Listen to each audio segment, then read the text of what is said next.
the comfy seats, tea's about to get wild. We've got true crime tales and a mischievous smile. More life chaos, the highs and the lows, laughing through the madness, anything goes. It's talk time with Amy Boston and Kelly Farrell. Fun nights and stories we're telling. Everyone's welcome, grab your drink, come run. We love true crime, real life and fun, and free care and rejoice.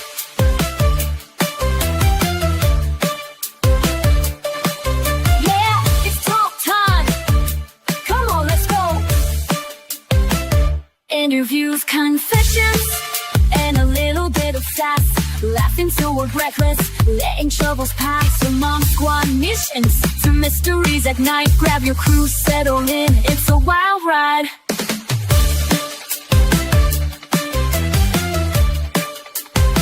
It's talk time with Amy Boston and Kelly Farrell. Fun nights and stories we're telling. Everyone's welcome, grab your drink, come run. He loves true crime, real life and fun. Help! It's free care regional. Yeah, it's talk time with Amy Boston and Kelly Free Karen Reed. That song always gets me hype. I dance to it in the back. I'm like dancing to it in the back. I love it. You did a great job. Hi guys. Hi, Mary Bagwell actually told Declan if he learned it, she would buy him a gift. So he's been working on it for a week and he knows every word. I love it. I totally love it. It's so catchy. I love it. Hi, Feral Friday. We have been through a week. This week kind of sucked. It's not a Kevin the Nefarious Leprechaun, chilling. Oh, we have Kevin the Nefarious Leprechaun here with us. There he is. You fell asleep. We have a beautiful Shari D. We have my Tar Heel, Alabama Slammer sister. We got Louise. Hi. Yes. Who else we got? We got me. Yeah, people are piling in. So what's going on? I actually have to jump because I'm a mom and I'm doing laundry because my kid has martial arts tomorrow. We don't stop for laundry. We don't stop for laundry. I love you, Kevin. You're the best. Best.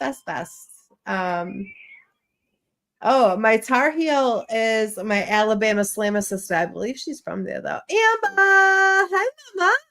Anthony, hi Anthony from Ohio. Oh, so are we, Anthony.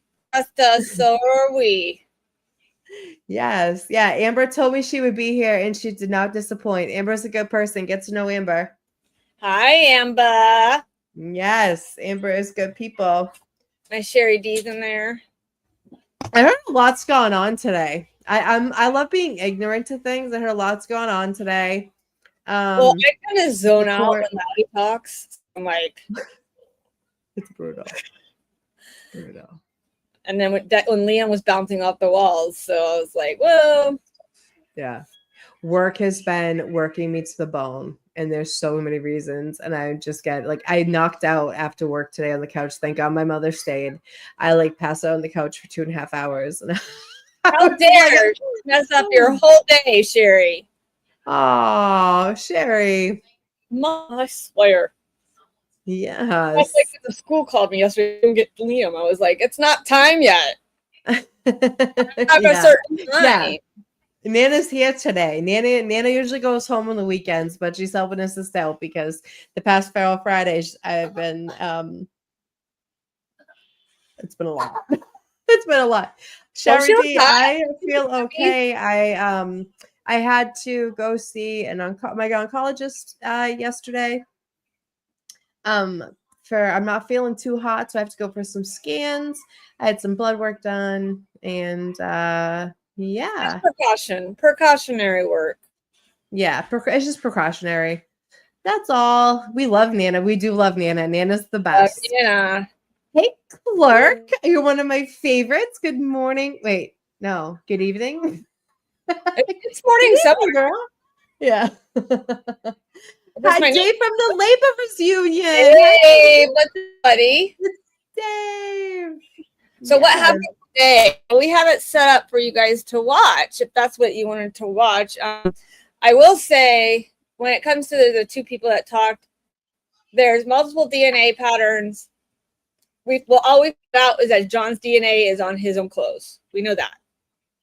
But they didn't bother to test the other people who showed a DNA.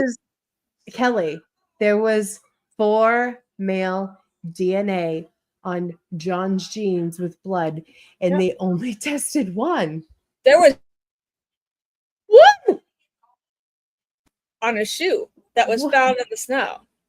So I was thinking I have to go change my laundry over, but I have something pulled up that we can watch. It is the argument of Hanky Spanky trying to pull a fast one over the defense from yesterday and today that I wanted to play, and we can do commentary over it. Oh, my little brother's here.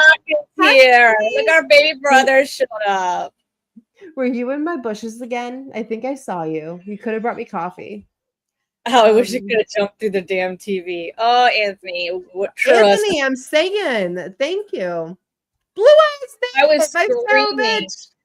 Blue Eyes. She made it. Yeah, yesterday I was screaming at the TV when it first started at my phone or my computer, and my husband's like, shh, and I'm like, it's not, the iPhone is not the murder weapon. It doesn't matter what the iPhone says.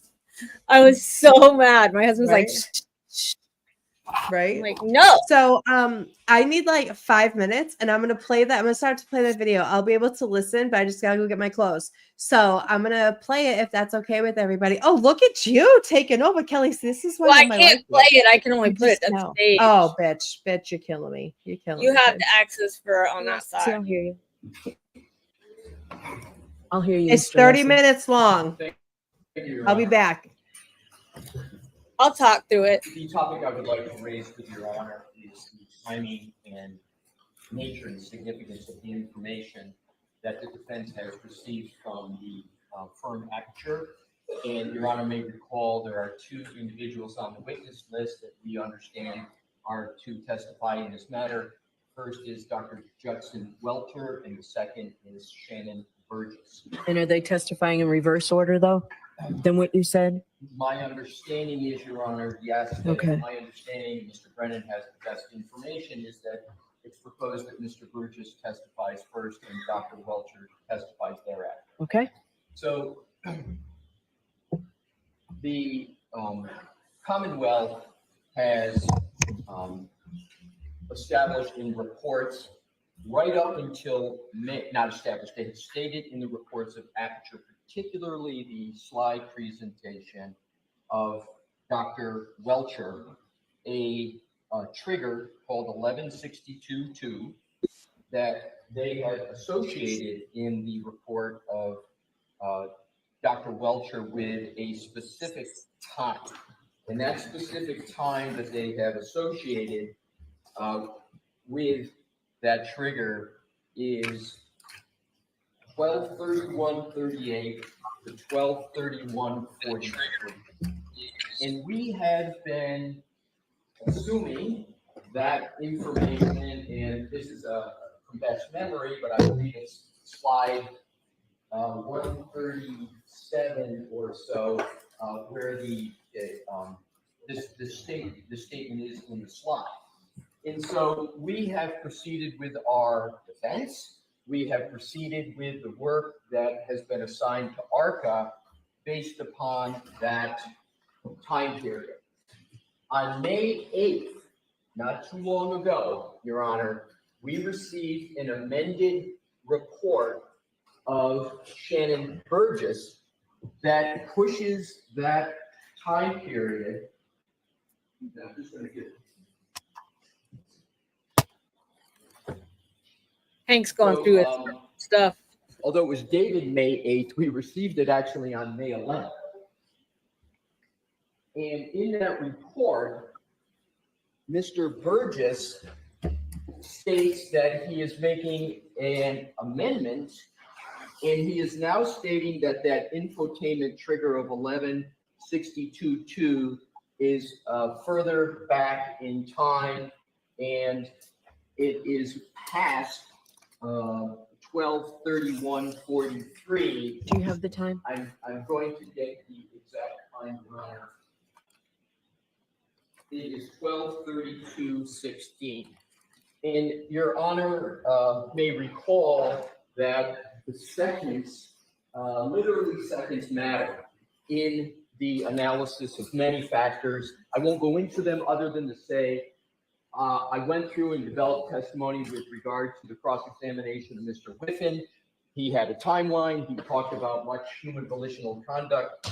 Suffice it to say that that information is literally by seconds determinative in some ways of various analysis. So we basically commissioned, if you will, ARCA to be looking at matters based upon the infotainment trigger 1162.2 of 12/31/38 to 12/31/43. As of May 11th, we received information that has changed that.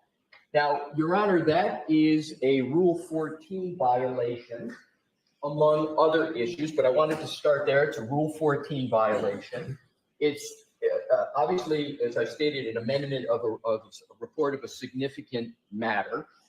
And also, with regard to the defense's ability to provide a defense, we have to be able to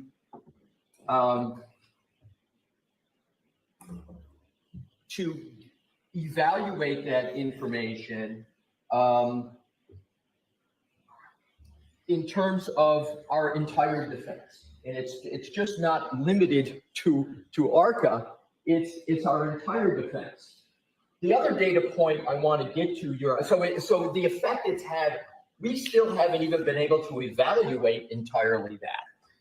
And I believe, Your Honor, based upon the information that I have, that this may have been a calculated matter by the Commonwealth, but even assuming it's not calculated, the effect is pronounced. So what I want to do, Your Honor, is to look at what the reason Mr. Burgess has given, which leads me to be very concerned about a calculation and a strategy calculation here. Mr. Burgess states in his own words that the reason why he is changed, that time is being changed, is to quote align the trigger with Mr. Whiffen's analysis. So and to Mr. align- Whiffen's analysis is based upon the extraction data from Mr. O'Keefe's phone. And I believe it's undisputed that the extraction from Mr. O'Keefe's phone occurred years ago. And the data from that has been extant, it's been available years ago. So to me, Your Honor, that data Sure has. can't be a proper basis, at particularly this stage where we are approaching the end of the trial, just literally days before the testimony of Aperture. And we are in a very, very almost impossible, challenging situation. So, Your Honor, there are obviously, Your Honor knows the situation here. Our first request is that the May 8th report that we received on May 11th be not allowed, that it be not considered at all. As Your Honor knows, I don't like to use hyperbolic words, but the word has been used for us, against us, ambush, ambush, ambush. If there's ever an example of an ambush, this is it. And so, Your Honor, our request is that Your Honor find a Rule 14 violation, that Your Honor have the remedy be that the violation remedy be that this is not allowed, and that the Commonwealth proceed with its the information of Aperture that has been extant before the May 8th date of the report. Thank you. Right. Do you have another option if that's not something that we do, right? Because the Commonwealth moved to exclude ACCA or have them go by their old report, right?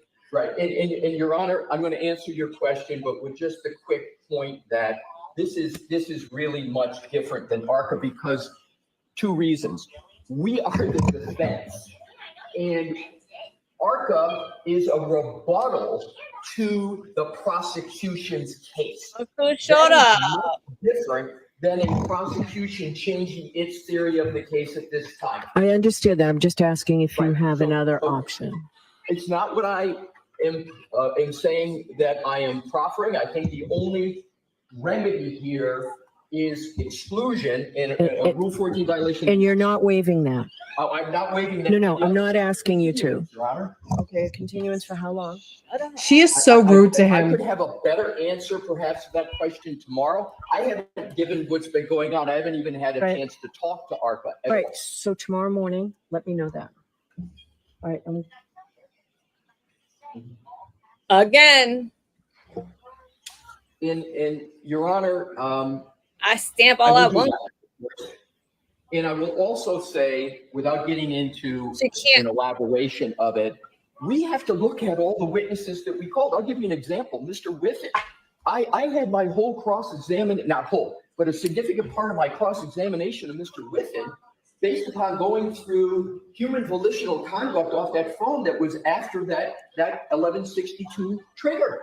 And a lot of our defense in theory is based upon that's been in existence now for several months.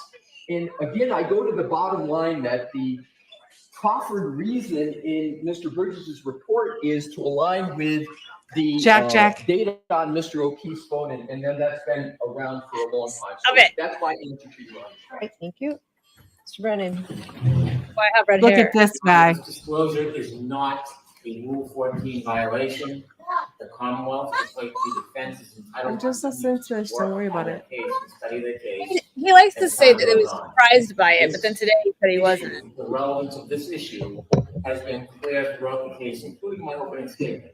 And the issue is that clocks are different. There's a clock in a Lexus that runs on a different time than that of an iPhone. If you recall in my opening statement, I talked about the fact that there are variances between those clocks. So instead of a moment that coincides happening at the precise second, sometimes there's a variance of time between the two. So the I'm sorry, Lexus honey. clock could be at a variance with an There we go. iPhone, We're but after the same eventually one. happen at the same time, given the clocks at different times.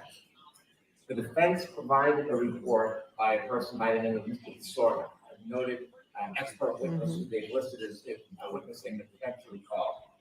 Mr. Desorga wrote a report, and in the report, he suggested, based on his analysis, that Mr. O'Keefe's phone always ran late. That means if the texting data, the black box data from the car, has a event at 12:32:38, 12:31:38, and Mr. O'Keefe's last movements were 12:32:16, last user interaction 12:32:09, there is a variance between What? those times. We're listening to We something. asked our experts to listening to review something. their expert's report to see if he was accurate, that the variance means that these times would never align. And that's what he did. He studied the data, he studied the waves, he studied the Lexus black box relative to the time. Doesn't change anything, doesn't change the data whatsoever, just adds to the time. What he learned No. from his opinion I know is that it is. Mr. Disorder was wrong. He used information from different phones, not recognizing the items that these timelines came from, and that his time estimates are wrong. So then he looked at the time of the event of the ignition on and off, and he compared that to the Waze data. And when he did, he found that he could identify what the actual differential was. Instead of guessing that it was within the 30-second window, it was somewhere around 21 to 25 seconds.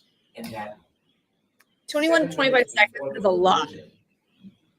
Mr. O'Keefe's phone was 21 to 29 seconds ahead, which means you subtract that time, Hi, Sarah. which is in the same variance that we've been arguing from the beginning, that the collision occurred at the same moments when Mr. O'Keefe last had user interaction, and that reconciles with the data. It does not change the text screen data or the black box information on the car whatsoever.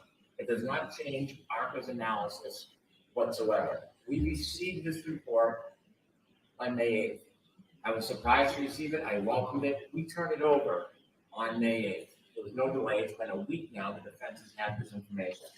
And so this is not an attempt to align anything. While it may reconcile or identify that variance more closely, it doesn't change any data whatsoever. And so this is not a Rule 14 violation. The effort was in response to disclosures that we believe were wrong by the defense expert, and it was clarified and it is favorable for us. And so we should be able to use it.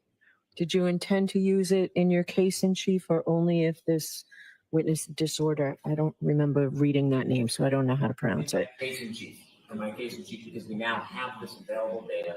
As I said, this wasn't an ambush. This is something that we sat on. It was in response. Fortunately, we received their expert report, which caused us to focus more closely.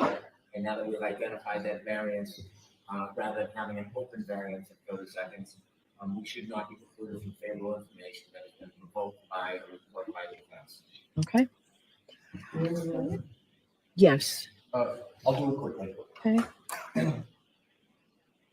Attorney Brennan has provided a lot of information, and he has accurately provided information, but he's got the time completely wrong and the significance respectfully completely wrong. I'm going to hit his 4 categories quickly. He said he referenced Mr. DeSorbo, who is a defense witness.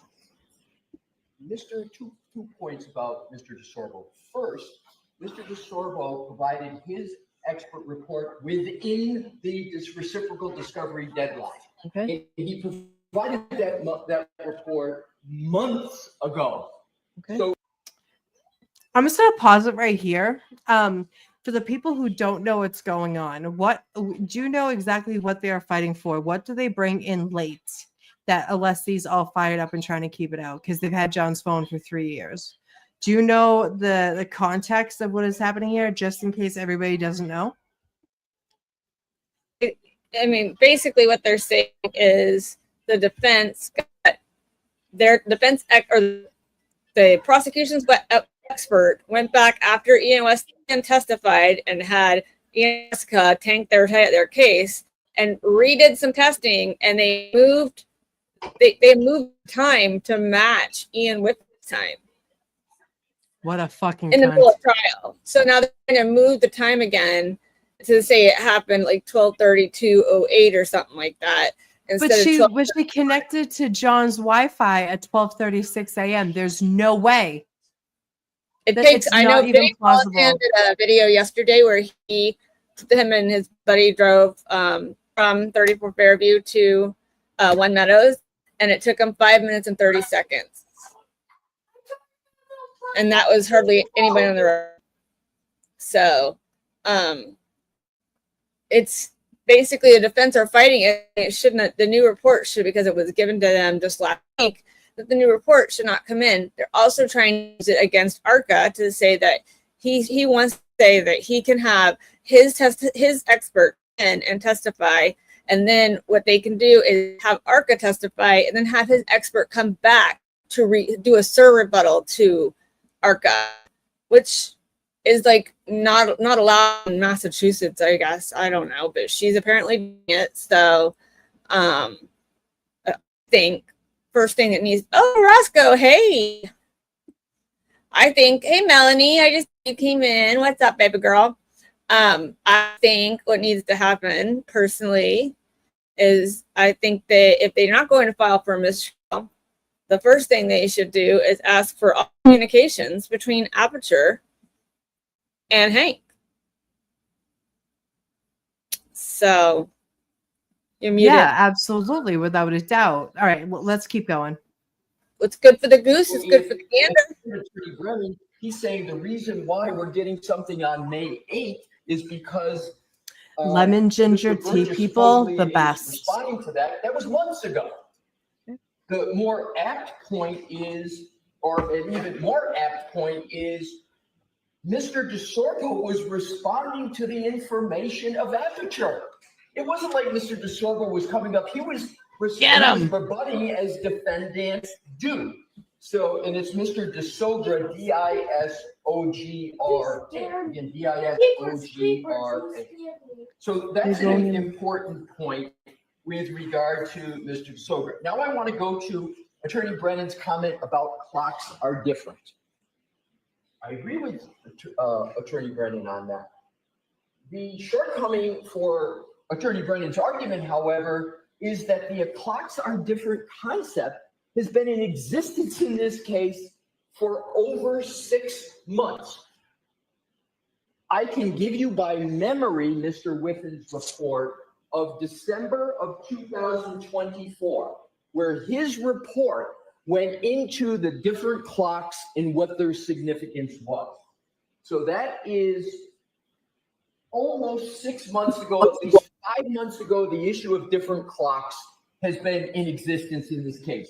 We knew different clocks last The issue trial. of different clocks dates back to then. But even more fatal for the Commonwealth's argument is that Mr. Burgess himself issued his report and talked about the difference in clocks. He already knew it. He already had it. Did he testify to that last time? Did he testify? Aperture was not part of the first. All right, I thought Burgess was, no? No, neither. No one from Aperture was. Yeah, I knew Your Honor. Aperture was, and I thought he may have been something. The name just sounded. Neither familiar. Burgess nor Welcher were part Okay. of the first trial, but they Thanks. were retained. Aperture was retained.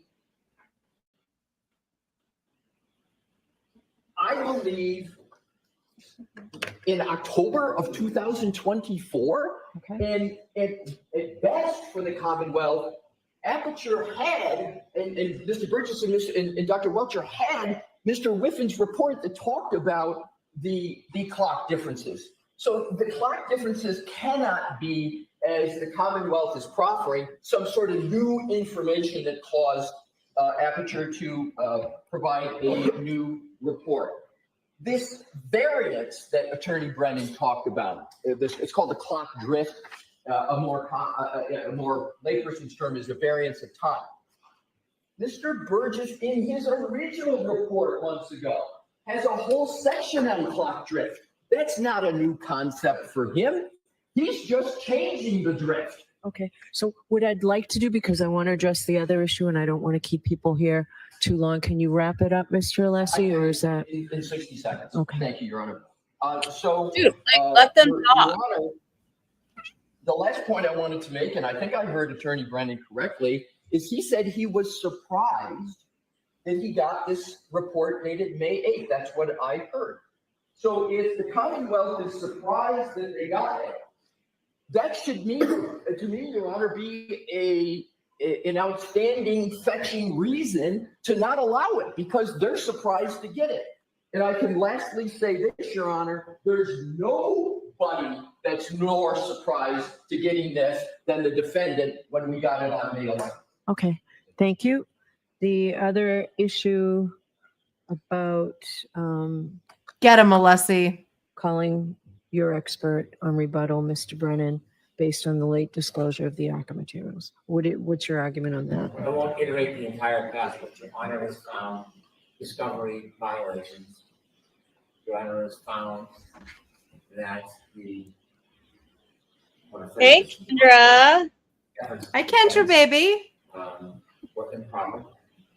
And inevitably, we've now received an extraordinary amount of discovery on the most important issue in this case, well beyond the discovery deadlines, without any excuse. And the court, understandably, has overruled government suggestion and has stated that it's going to allow the defense to proffer two expert witnesses in a very complicated field. And this is at the heart You're right to all of of this us. case. If you're going to allow them to testify, despite the fact that we have not had the time to review, and to prepare, and to address it. The Commonwealth has the burden of proof. The Commonwealth has an obligation to prove its case beyond a reasonable doubt. And this isn't simply late disclosure of some evidence. This is a massive amount of evidence of the most critical issue. And so we provided this information to Dr. Wetzel. I don't think so. I think you step out of the closet. Look at it until May 9th. An extraordinary amount of work, effort, and expense has gone into preparing our case for the jury. He is still in the process of reviewing the materials. There are entirely new Proud of subject you. areas within this information, well beyond the simple 4 opinions that they gave at the beginning. There are studies, there are demonstrations, there are experiments. This requires not only review, but an analysis, testing, vetting, and then preparing testimony to address the claims made by the defense experts. Not to get into a battle of disparagement, but our expert has found extraordinary issues in his first reviews of material. And some of those concerns lead him to need, in his opinion, He's such a maggot. to conduct his own tests to demonstrate the failures of these ARPA witnesses. That's going to take time. You've heard from the ARPA witnesses themselves. The amount of data they received, they estimated they needed 5 weeks. And they were given 5 weeks despite all the discovery deadline violations. They were given 5 weeks. We did not get the report until May 7th. And so we believe we are entitled to have our Thank you expert for being here with review all us. the materials, do his testing, provide opinion. None of that is going to happen anytime soon, because he still has not finished reviewing all the materials. There's many, many gigabytes. He's in a difficult schedule. He is away. He should have thought about this a long time ago. At the end of the weekend, there's no way he's going to be able to testify anytime soon. Oh, no. All this We're out there validation and investing. testing. So what is it exactly you're proposing? So what we would like to do is have him testify about what he has prepared, that he's had adequate time to prepare. If either of these ARPA witnesses testify and they introduce new opinions, new testing, new demonstrations, he should be able to That's right. continue reviewing the materials, actively engage his own testing now, so that by the time the defense case is over, he will be prepared to come back and address the new issues, not the older issues or regurgitate his testimony, but to address any new issues that were provided. I'm here all night. Violation of discovery orders, and so that he can then address the jury on those specific new issues. I see no other way of this expert fairly being provided, presented to the jury. What's happening right now? Unfair prejudice cannot be cured in any other way. We ask that he be able to continue his review, offer rebuttal opinions on anything that is new, and not to approach on anything that's been previously provided. Can Look at that Burgess baby. testify after Welcher? No, because Dr. Welcher relies on Shannon Burgess' information material. It will make no sense. I thought about it. It makes no sense to the jury, his presentation, unless Shannon Burgess has an opportunity to provide background information. Because he's still Mr. Leslie, I'll scared hear of you that. on this. Thank you, Your Honor. Right. I think and I understand that it's very well Yep. understand the time of Preach day, it. so I'm going to do this hopefully efficiently. When we're talking about ARPA and the information of ARPA, it's very important analytically to put them in their 2 proper buckets.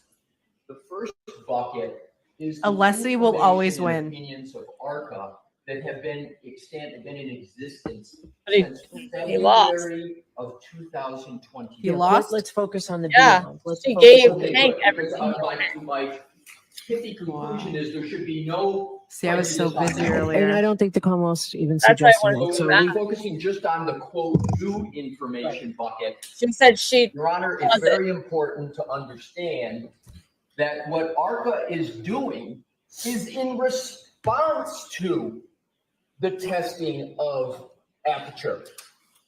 ARPA did not come up with new Yep. approaches.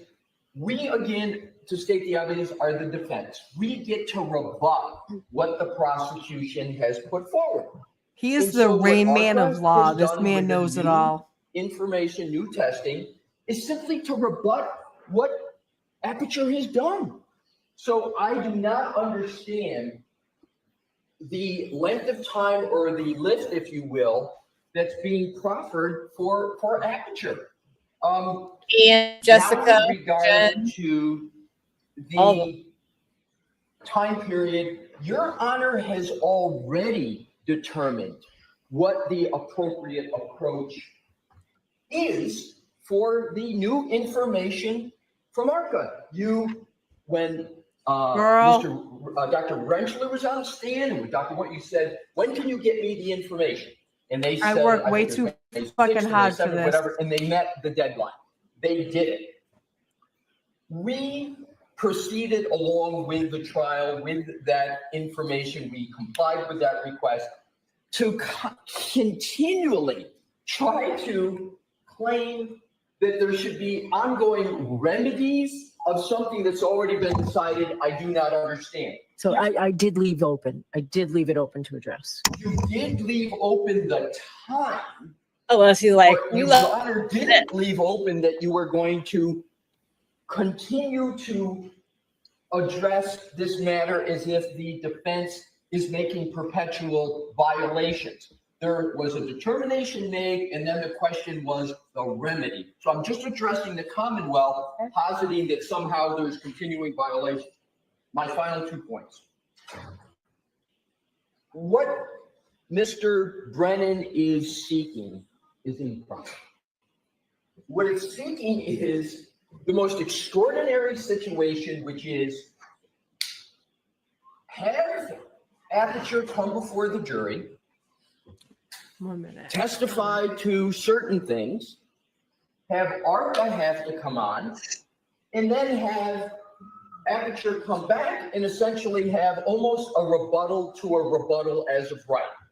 I do not understand that process. I do not understand that proposal. It inverts the order of proof. It prejudices the inverting in that area. defendant because it almost ipso facto gives a double rebuttal, surrebuttal to the defense. she's I actually the believe one who the final questioned. point is, if Your Honor is inclined to give Aperture more time, and I haven't even heard a deadline yet for Dr. Welcher. It's still open. What I would recommend, Your Honor, is that we follow the proper order of proof. We determine when Aperture can conclude its review of the ARCA work, and that there be a reflection that keeps the order, namely that the prosecution comes in with Aperture, Dr. Welcher, and Mr. Burgess, and then the defense, as part of its case in chief, puts on ARCA, and we make the determination as to what happens there. Otherwise, what we're happening is here, it's almost a self-serving matter where the Commonwealth is getting to put on certain witnesses here from our witnesses and then have an automatic rebuttal. And Your Honor, I just think that's improper and prejudicial. There's another, and importantly, it's a burden shifting to the defense. All right, so I have a question for you, Mr. Leslie. Are you still thinking that if the defense puts on a defense, that will take roughly a week and a half for that to take place? That is our best estimate still, Your Honor. And not holding you to this, because obviously you have no burden. If ARCA is part of that defense, when in that week and a half time frame would that be? We haven't made a final decision, Your Honor, but we're pretty close that it would be toward the end. Okay. All right. I needed all this information now, so I appreciate it. All right. Thank you. All right. You can slam down that computer.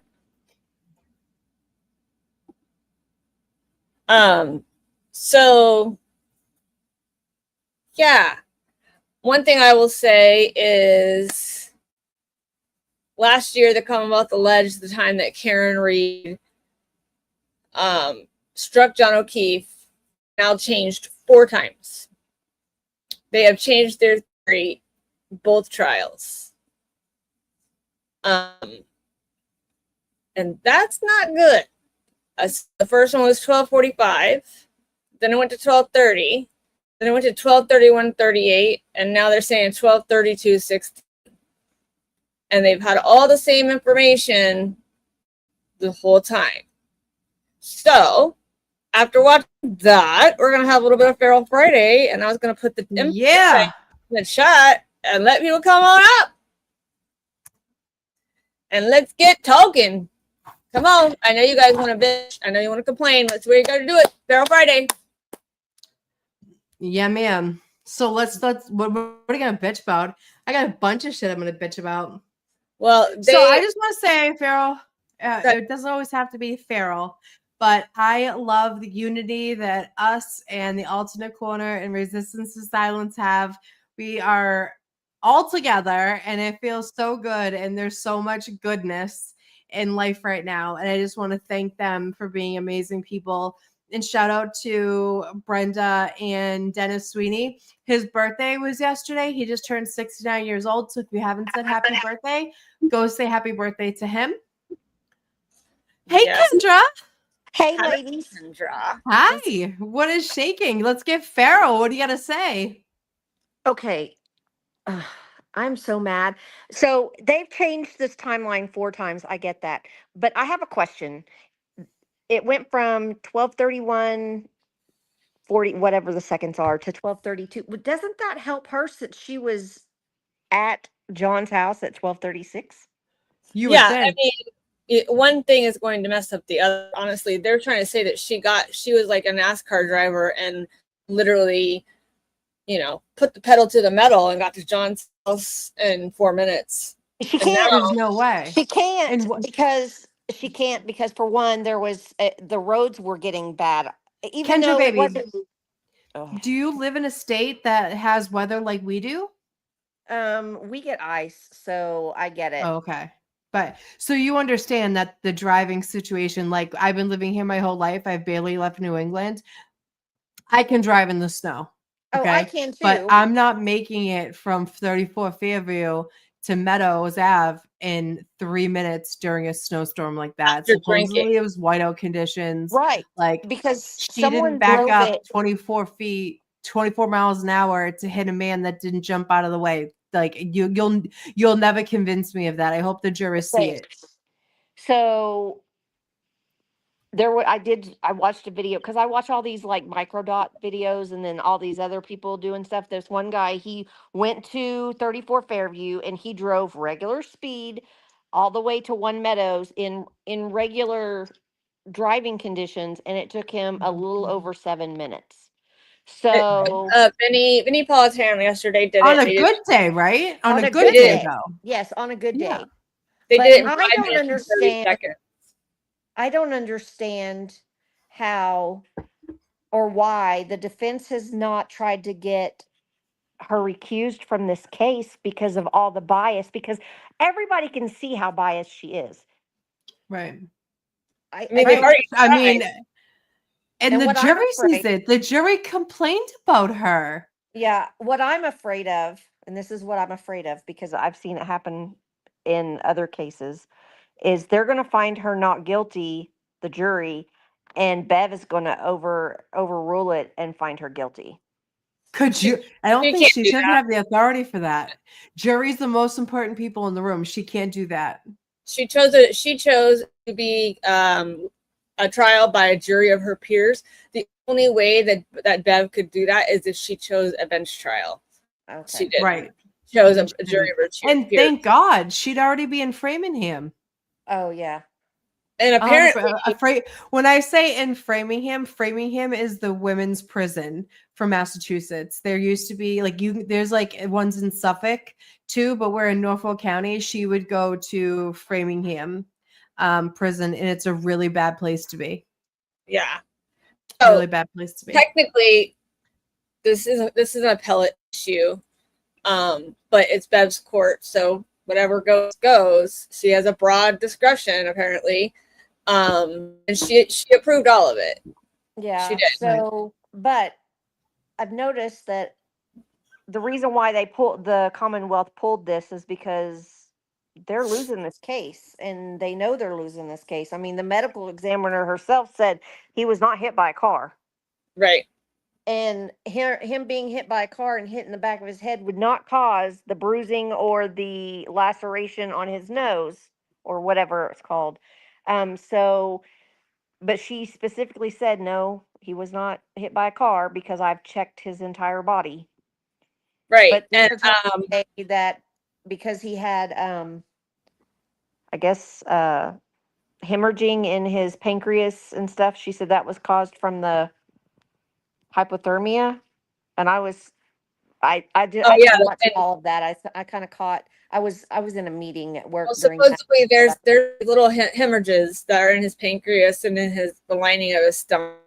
That can happen from hypothermia, but it also can happen because you are taking I mean, he had acid in his system, Right. so that means he's taking something stop whatever's going on. So probably So could it could have have already been there. from that, right? So it could possibly not be from hypothermia. And now I will say this: she was a good witness for the defense. But Yep. the defense also has another big medical examiner coming. Hey, Bougie. Hi, Another big Bougie. examiner coming, and this one is like top notch everything. So that is where they got the fact. Hey, Amy. That is where they got the fact that he did not, the hemorrhaging could not be hyperthermia. She does not believe that. And also because he didn't have freezer burn, apparently, instead of frostbite. And then what about him trying to say that because she had put her in a machine, for cooling machine? What? Bro, he lost 3 liters of blood. Where's the Where blood? was it? Yeah, that's Where what was it? it's in the floor of the basement. That they It got fixed? Wasn't and in the sold their celery house? cups. Because didn't they say he threw up in his underwear? He did. Okay. If you get hit by a car and you land on your back, how are you going to throw up in your underwear? Amen, girl. Okay, Like common so- sense. Why don't people have common sense? Yes. So he went in, they beat him up, he fell back and hit the back of his head. They set him up, and when they did, because he had a head injury, he threw up. Right. Well, I don't know if you guys, Period. I have a picture I want to show you guys. There is And where the hell are his socks? they were on feet, but they're no longer around, it don't seem. Right. So did you guys see where they were saying that there was a J shape on his head? Yeah, A I what? think they washed his shirt too. Now this could, hold on, I gotta find it. It could be anything. I think I have to send it to myself. Also the DNA. So let's talk about DNA on his clothes. One, we've figured out that John has DNA all over himself. Sure. Right. Shocker. Yeah. But there's also more contributors to that, and there was at least 5 on his shoes and 4 On on his jeans. jeans. And they were all male. Yeah. And they were all male. And Absolutely. when they said, well, and they didn't test it? no, No, who did that belong to? We wouldn't know. It could be anybody. So yeah, you have all the DNA in there. Also, another thing, the girl who did the taillight, Yep. she said when she scraped the debris that there was apparent hairs in the debris. So where did those hairs go? Yeah. Is that Were they yeah. tested? She's got No, lots and she said there was no. She said there was debris on the outside, but there was nothing on the inside, which tells you that it wasn't broken completely like it was because Karen drove all around, and there would have been salt and dirt and snow and everything inside the light, but there was nothing there. nothing. I hope so, Aunt. I hope so. I hope they're not going to be like the first round. But Yo, what the last I heard a time podcast today. Bev made the foreman a retired police officer Yes, but with Bev- already bias built in. I listened to a podcast today and I don't remember who it was, but he said that Bev, when she was reading what the jury had wrote in the first trial. She did not read that they acquitted her on murder and leaving the scene of an accident. They only they could not come up with anything for manslaughter. And because she didn't read and the that, drinking. and because But she they don't didn't even read have an that, they had to accurate- retry all of it. And Right. that was not fair to Karen. But No, it was, and they tested her alcohol level 12 hours later, and they're making shit up.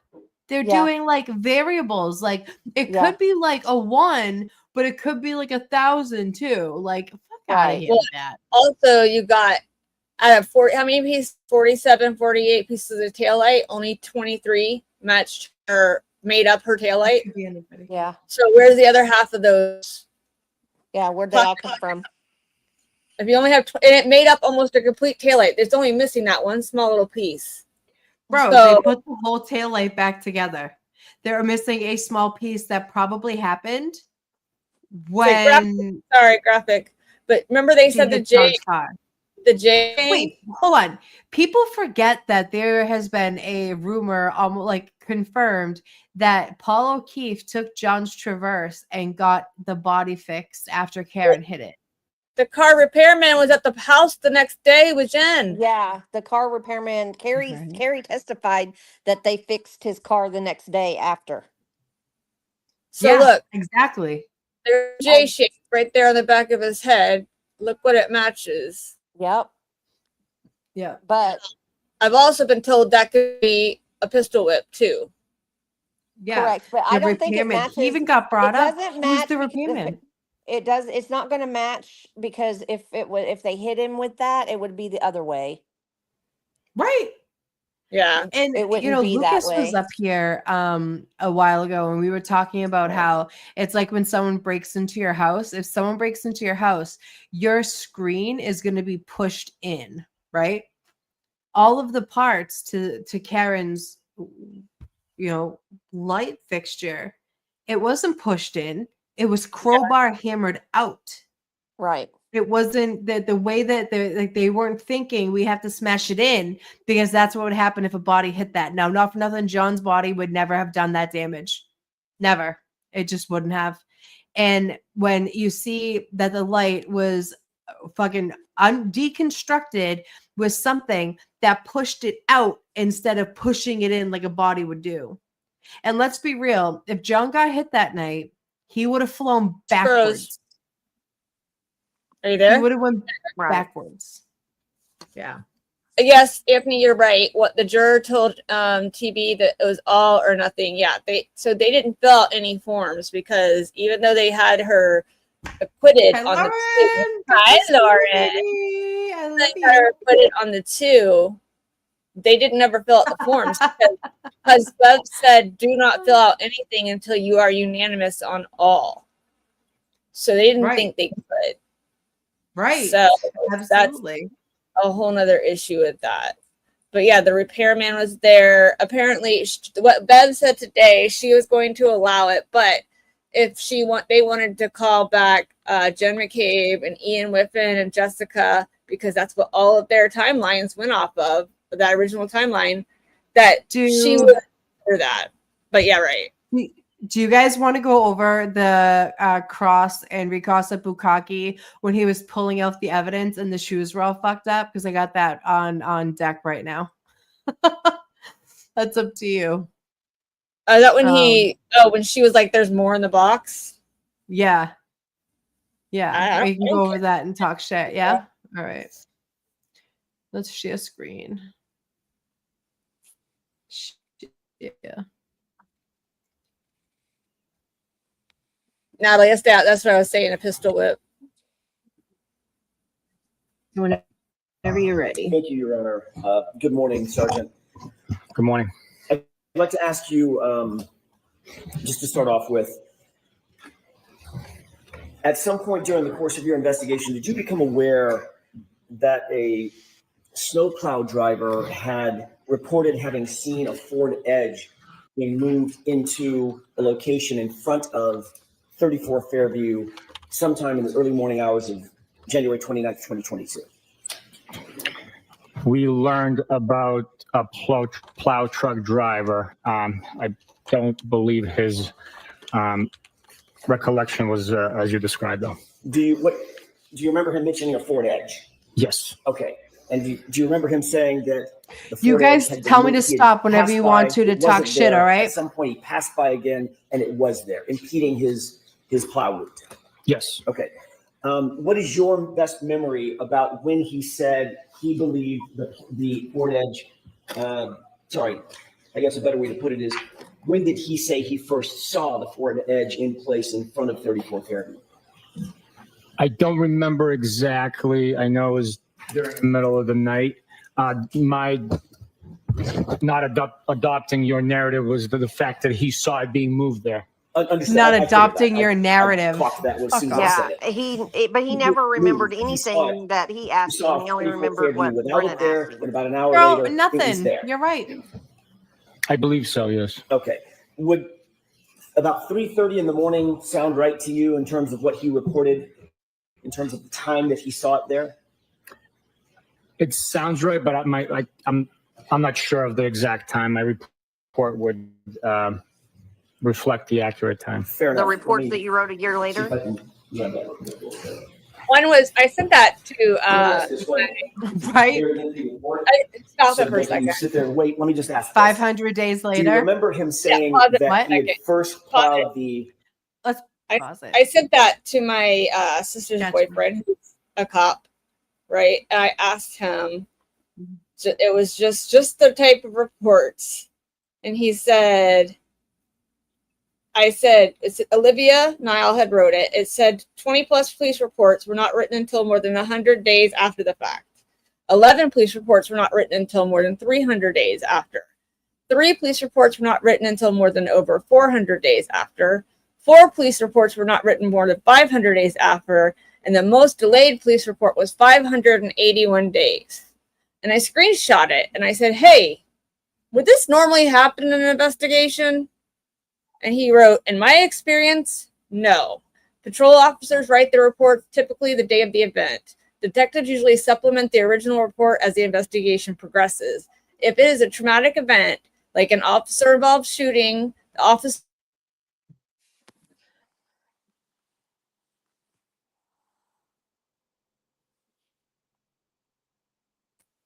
says, I'm happy to answer questions. At all. So, but 581 days, come on. Hey, Karma. Okay, sorry, my Wi-Fi was messed up. I didn't hear any of the last part you said after. Oh. After I said you- he said, in my experience, no. Patrol officers write their own reports typically the day of the event. Detectives usually supplement the original report as their investigation progresses. If there is a traumatic event like an officer-involved shooting, the officers get 72 hours before they have to give a written statement. But those delays in that post do not pass the smell test. Interesting. So, and that's coming from a 30-year police officer. Yeah. So, and he's done numerous things. Where'd he go? I can't play. I was gonna see if she could forward it up. Let's see. The area free of the Ford Edge, in other words, first passed in front of 34 Fairview around 2:30 in the morning. Does that sound right? I believe his dispatch time for the plowing of the roads that evening was 2:30. But I would have to look at my report. That's fine. And then it was sometime subsequent there too that he saw the Ford Edge in place, maybe an hour later. Calypso. Sounds about right. Again. Okay. Did you take any investigative steps when you learned about this snowplow driver to determine who, if anyone, might have owned a Ford Edge associated with 34 Fairview? I did not know. Did your investigation ever reveal that the Albert family actually had a Ford Edge at the time? Yes. Nothing to see here. I want to shift gears for a second to She One didn't feel Meadows, good about it. Hartford, and Ring video evidence associated with One Meadows. You testified that on direct examination that there was no video from Ring What? at or around the time 12:36 a.m. When Miss Reed's SUV returned back to One Meadows. You remember that testimony? Yes. You did receive a search warrant returned from the Ring Corporation in furtherance of a search warrant executed by Trooper Proctor, correct? Former Trooper Proctor. Former Trooper Proctor. Evidence was returned by Ring. Yes. And in addition to the actual video recordings, there was also an activity log that was returned associated with that time and that location from the Ring Corporation, correct? There was a key log identifying each video that was provided Baby by girl. the time and date when the video was Amy, recorded. It's not an activity log per se for the account. It's strictly a key describing the video, telling you what time the video was recorded. During the entirety of your investigation, was there any evidence uncovered at all that Ms. Reed had accessed the account information associated with that Ring account? No evidence could be provided by Ring documenting that activity. But there is evidence that someone had accessed the account through John O'Keefe's cell phone, correct? I am not aware of that. Are you aware that after John O'Keefe's cell phone was recovered by Massachusetts State Police, someone at Massachusetts State Police actually opened the Ring app on his cell phone? Yes. What? Who is the person who opened and accessed the Ring app on John O'Keefe's cell phone? Shocker. I'm not 100% sure. Oh, I don't know. To refresh your recollection, let's take a look at a report, perhaps. Yes. May I approach? Yes.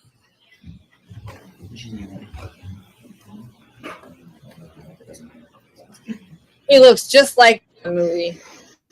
Wicked. Wicked. If you could take a look at that three-page report and tell me if that refreshes your recollection. Amy, do y'all live in Massachusetts? Yeah, she's in Norfolk. Okay. May I approach do. your I office? live in Norfolk County.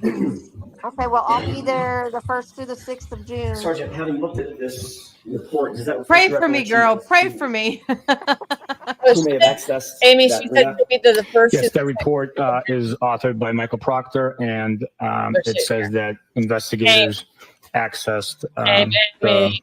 Ring application. I'm pausing this. We're gonna pause this for a second. Can we Said just she was talk gonna about be there yeah, the Robin Williams? Like, listen, I love Robin Williams. He's like the Temu version. She said that she's about. she's gonna be in can we just Norfolk the talk 1st about? to the 6th, just so you know, of June. Can we just like talk She's shit not about good. the fact that this motherfucker wouldn't say Michael Proctor ever, unless he was made to say it? How the jury has to see that. Yep. Every They time I have to see that they're trying to protect. they are right. Yo, if I were them, I'd be throwing that mother effer down the bus. Why not? He's already disgraced trooper. He did this. Why are Amy. you trying to protect him still? Kendra telling you that she's going to be in town the 1st to the 6th of June. Oh, let's meet. Why can't I hear her? Oh, Oh, she already said it earlier. Yeah, I said it Oh, my earlier. bad. I'm coming up for work. I'll be staying in Waltham. Right on. I'm like 20 minutes from there. I would love to have dinner or like lunch or something. That would be amazing. Oh, we can do dinner for sure. I have to work during Yeah. the day because I work Same. at Hanscom Air Force Base. So Oh, I'll be very at work. cool. I'll be at work during the day, but of course we can always meet for dinner.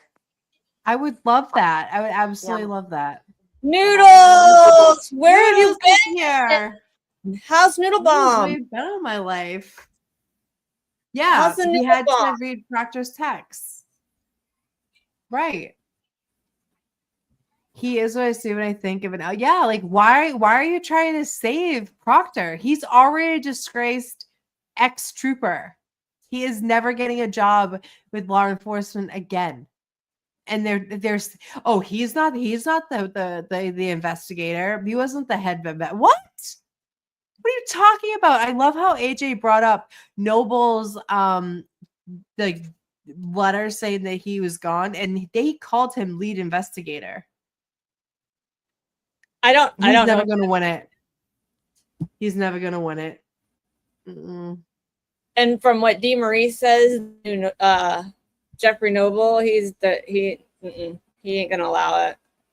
Hey, Amy, I sent my phone number in the chat thing. I don't know if you can see it. It's in the private chat, yeah. Yeah, it's in the private chat. Oh, I will. Thank you. I'm doing that right now. Yeah, he's still trying to save his ass. You know what? I feel like all he did was make himself look more guilty than he was. Yeah, he looks stupid.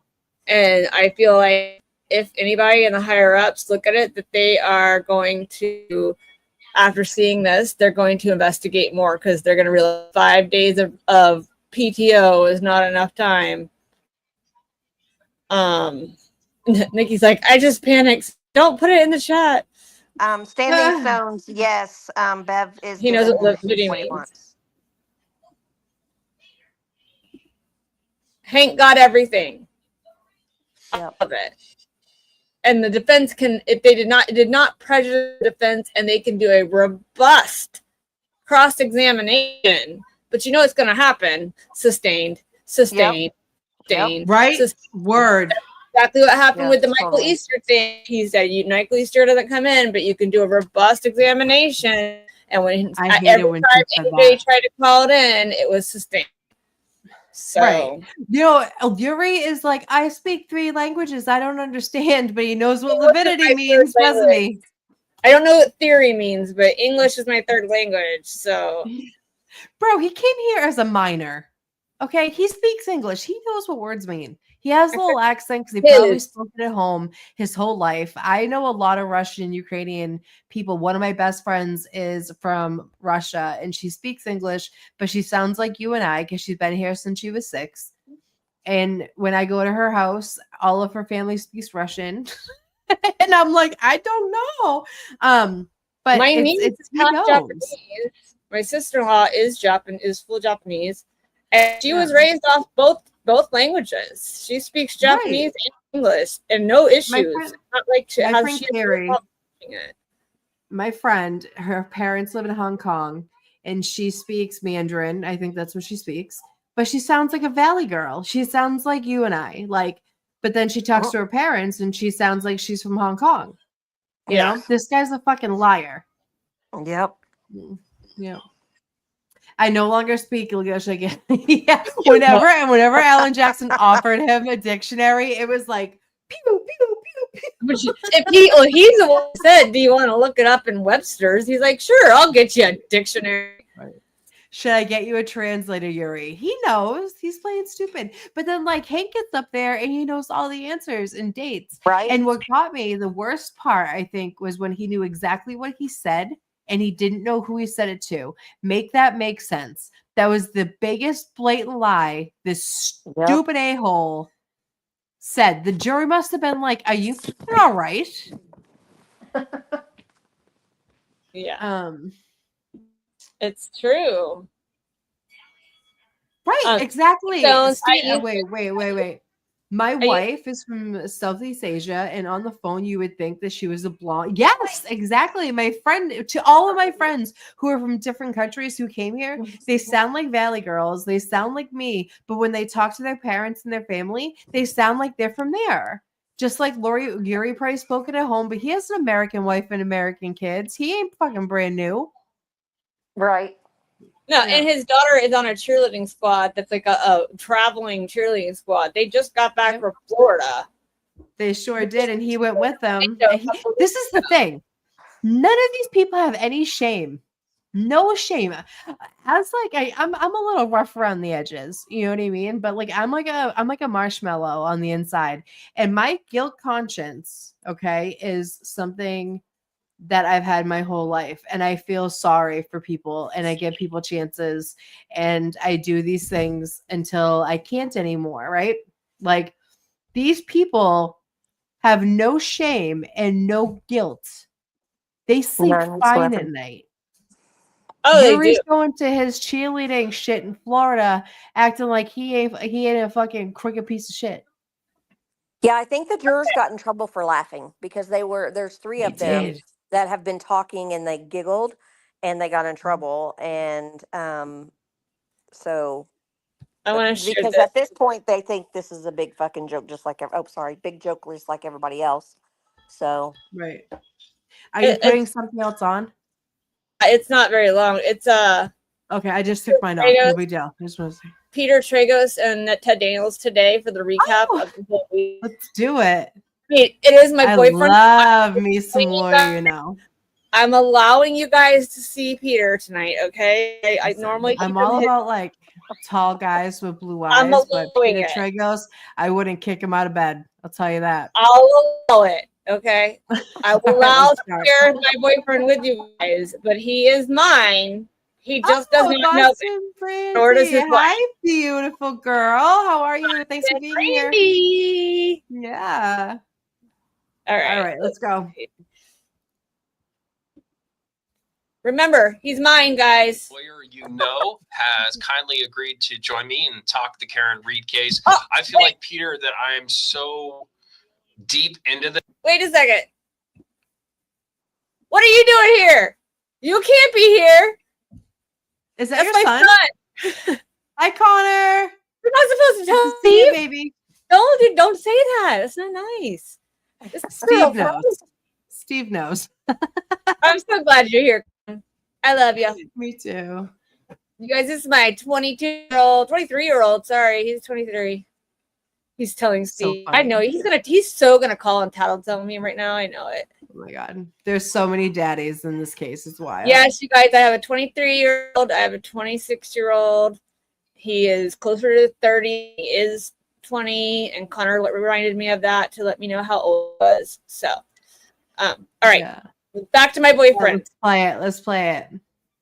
this, that sometimes it's good to get an outside perspective and sort of talk through it with other people, because this has been in my head for like 3 years. And I feel like sometimes like I'm looking at it from such a different perspective than what a juror would, or someone who's been following the case. So tell me a little bit about you. Yeah, so I am the managing partner of a firm called Tragos Sargent Tragos down in Tampa Bay area in Florida. We do a lot of civil litigation, wrongful death, car accidents, truck accident cases, and criminal defense.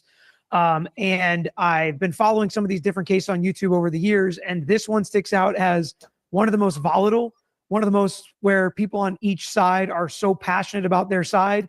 And I think most people following it are where you are, where they're so entrenched, it's impossible for them to understand and try to realize what a juror who shouldn't know what we all know about the case, sitting there listening to it this time, not the first trial, this trial. Right, that's another dynamic to it. This is a retrial. We have a new prosecutor, Special Prosecutor Hank Brennan, defense attorney, a guy who This guy. represented Whitey Bulger. He's sort of changed the dynamic. What are your thoughts about his the way he's been doing things? So I think a prosecutor a lot of times, and we talk about it in our firm, will the prosecutor try to overtry the case? Will they put too much in? Will they just throw everything they have? Because the more evidence, the more witnesses are better. Usually criminal defense attorneys want to keep it tight, only present what is necessary and who's going to give you what you need to argue in closing and to try to win this case. Same thing with on the civil side. As a plaintiff's personal injury lawyer, we keep it simple, stupid, right? We don't want to bore the jury. It doesn't seem like Hank Brennan is doing that so far. He hasn't finished. He hasn't closed his case in chief, but it's definitely a lot tighter, moving a lot quicker. And he hasn't brought a lot of the witnesses that the defense ate alive in the first trial. Jen McCabe, it's me or her. Either I'm going down, Jen, or you are. Oh yeah. One of the things that he's been doing which is different from the first trial, is he's been playing clips in between witnesses. He's been sprinkling clips from the interviews that Karen Read has done over the years. She's done a number of them. She spoke to us in a lengthy sit-down interview. How effective do you think that is for the jury? Because there's not a chance in hell she's getting on the stand, right? So, I mean, Nope. the jury's getting to hear her in her own voice. That's huge in a case where the defendant does not testify. And I think the jury can think a number of things from that, right? She They can is, girl. think, why is she willing to talk to all these people but not willing to talk to us? They should not hold that against her. That is a principle that will be hopefully drilled into the juror's head, but they're human.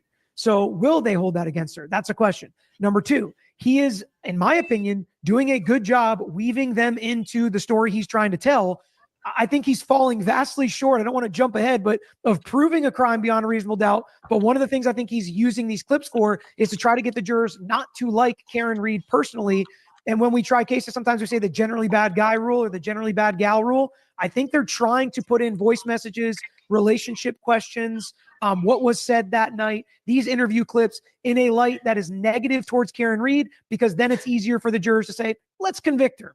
Not how it should be legally, but as human beings, sometimes that works. I'm going home. I cannot babysit Amy. I need to go home. You are using me right now. You're as a girl. And he also has been playing, or he played, the voicemails she left for John O'Keefe. I think she called him 53 times that night. What does that show you? I think when, I've asked Karen Read about that. She says that shows a person who is desperately trying to find this guy. And if I had hit John or knew I hit John, I'm certainly not going to be blowing up his phone all night yelling at him. Do you think it's as effective as the prosecution may think it is? Because they need that. I think that's their sort of bar for the murder 2 charge, right? A lot of people have said this case is overcharged. And I think that's sort of my understanding how they got to murder 2, listening to those voicemail messages, and now they're being played for the jury. To me, it's crazy to be Get it, charged for murder Ted. 2 with this case, with this evidence that they have. To me, those voice messages cross that off immediately. She didn't have any ill intent to try to hit him that night or do something that would injure him that night. Or leave him there to die and know that he was. Those voice messages to me are the worst evidence for a murder 2 charge. She does not know that she hit him if she hit him. If they can prove she hit him, those voice messages to me show it had to be in some sort of negligence. But if the prosecution is trying to use them to prove Karen Read says ugly words and is a bad girlfriend and is mean to John O'Keefe, well, then they may be effective for that. Repeated. I hit him. Wait, can you pause there for a I second? hit him. But how do you remember she made those statements? I won't ever forget those statements. Because that's Listen, I have said some crazy shit to dudes, okay? I've been in long-term relationships.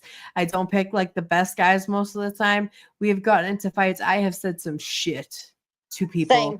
and have not hurt a person once. Words matter. But she was mad thinking that he was cheating on her. Of course, she's like, F you, you pig. You know what I mean? Like I have said some shit when I'm mad. I have said some shit. And sober. I didn't have to have alcohol. Nothing in my system. We got Okay, so the do to you say. remember The the Gabby drunk Petito ones case? are worse, but I'm like this sober. This is who I've been off drugs for 9 years. Brandy, it is normal behavior. It is normal relationship behavior when shit gets toxic. Okay, and your girl has said way worse than Karen Read said that night. Okay, and the dude's fine, and we're friends. You know So what I mean? I Like, have, Especially I for also have a boxers, theory. she I have said. a thought. Can y'all hear me? okay, thank you. Can y'all hear me?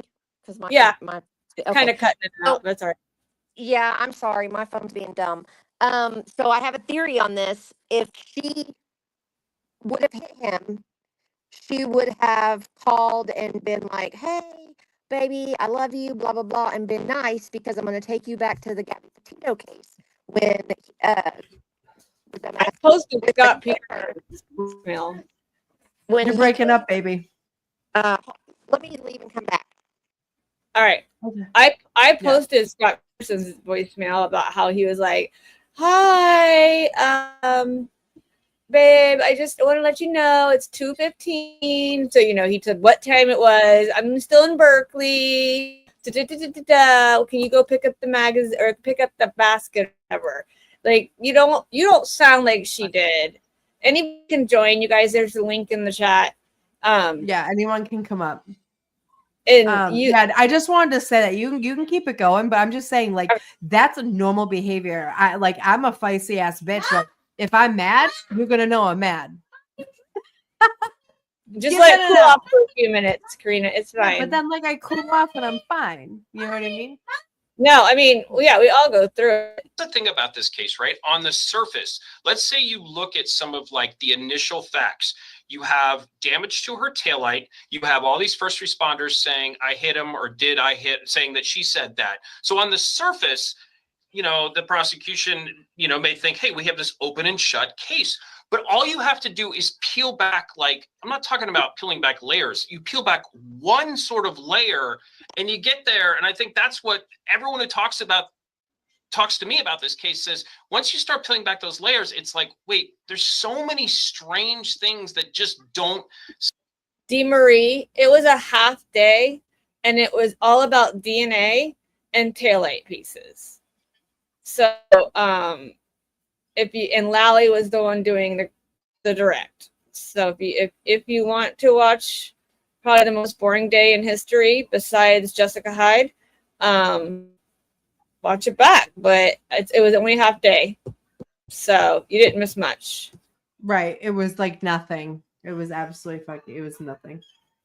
Seem to add up and make sense. And do you think that the defense has been able to actually get the jury to really understand? I mean, obviously, when you look at time discrepancies on certain things, or the fact that these butt dials were made, but do you think the jury, after sitting in that box, like, do you think they're making that connection?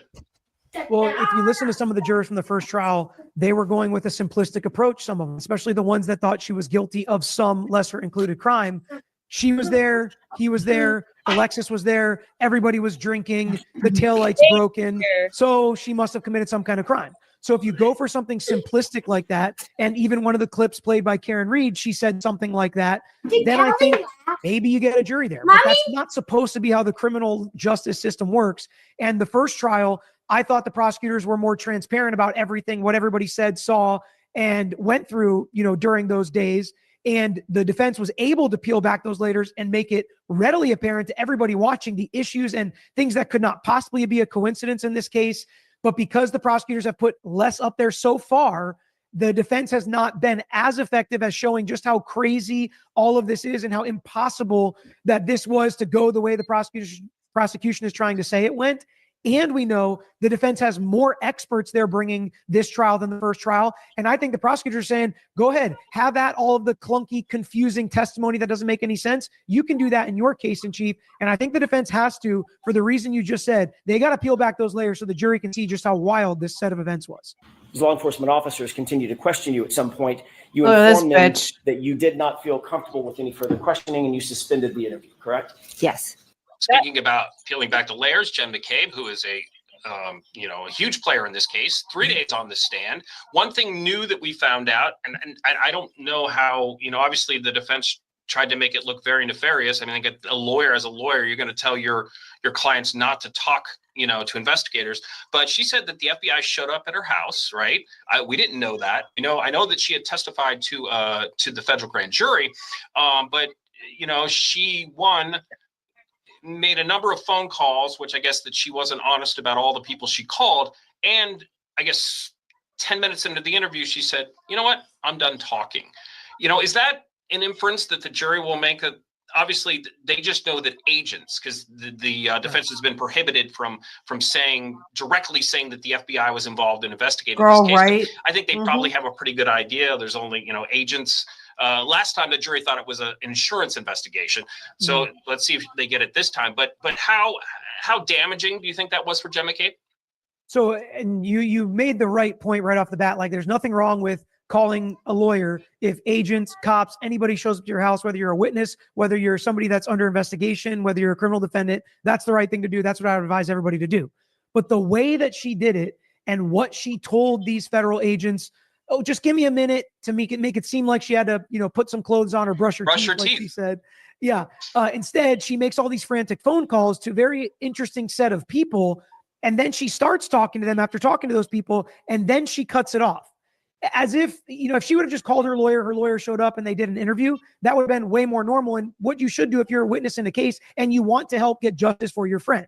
So to me, it's definitely something I would side eye as a juror. But I think more importantly, what you've already said, it is a piece to peeling back the layers. It is one of the layers. It's probably not enough on its own to think something strange is going on with Jen McCabe. They need the other context, which they're getting through some other witnesses, to show this jury just how strange these circumstances are. Yeah, the 7 butt dials that she made to John no after voicemails. midnight.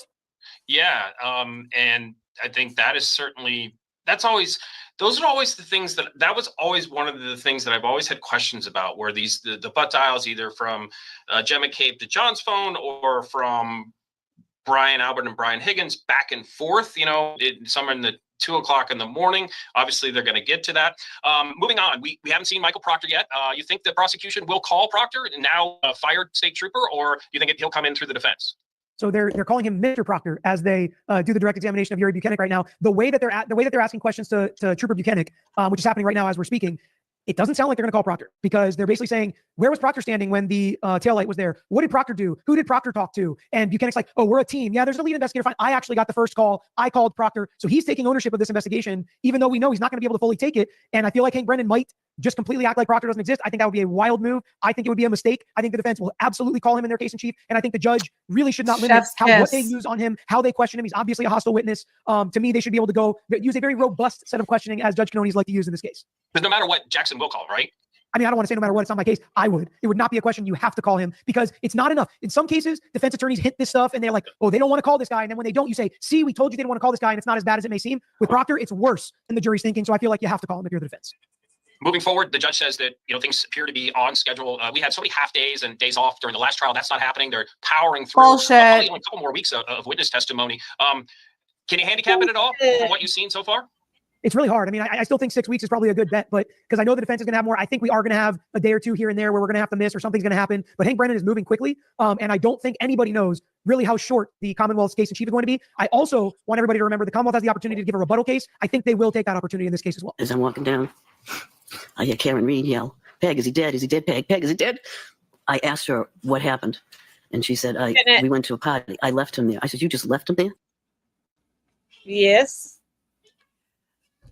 Okay. In my opinion, they should never have called Peggy. Listen, say what you want about Peggy. She's a mother who lost a couple of children, and this woman is damaged.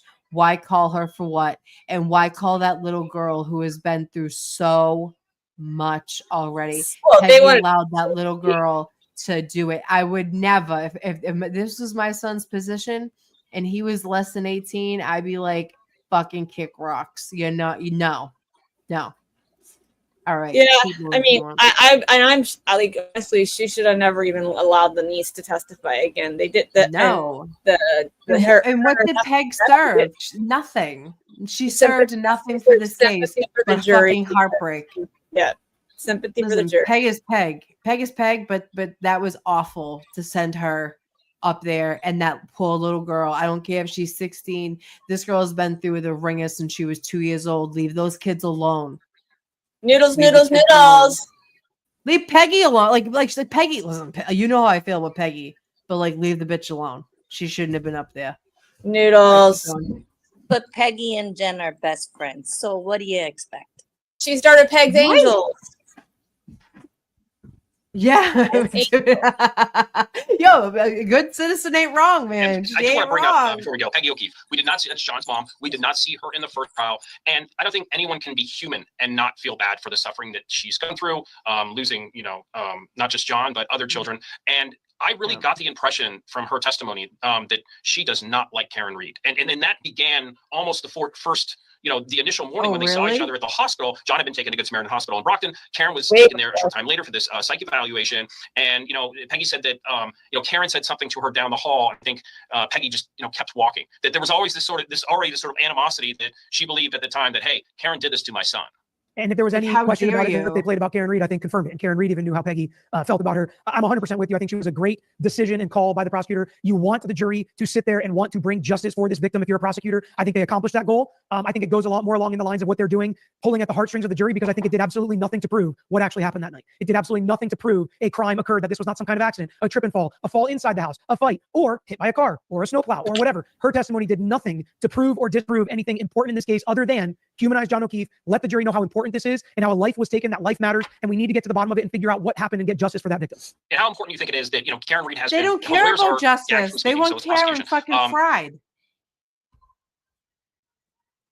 Last couple of days, she hasn't It's not said much, just but, that, there Amy. are times where she will comment. I know Jen McCabe said she was only concerned with doing what was best to help John O'Keefe. And the best thing for John O'Keefe at 6:04 in the morning was to get a first responder to him immediately. How strange, what universe in the defense, in a trial as big as this is, have you ever seen that? It almost feels like that she wants to make sure she has the final say. I obviously don't know Karen Reed personally. I've never spoken to her, but the defense team says she's competent, intelligent. They trust her. She's involved. So I think more than most clients in most Peggy criminal cases, hated they're trusting her to Karen, make these public comments. I just think so it's you know. dangerous. I think She she needs to did be not careful. like her. I think those comments could also be something that Brendan should be fair game for Brendan to use in trial if he wanted to, even though they're late notice because they're happening right now. She knows that that's a risk, obviously, with the clips being played. But publicity in this case and the public push behind Karen Reed and the free Karen Reed movement has been such a big part of this defense, has been something that I think they think has helped her case, has helped her cause. So they're going to continue to lean into it. They understand there are risks, but they've balanced them and think the rewards outweigh the risks. Yeah, I mean, she's certainly, I have spoken to her. She's very analytical, and I feel that she does make a lot of the decisions when it comes to how the strategy works in this trial. Peter Tragos goes by the lawyer. I know a lot of people in Massachusetts have come up to me, and they do watch the trial with you, and I really appreciate you taking the time to join me, and hopefully we can maybe do this again. And thank you very much.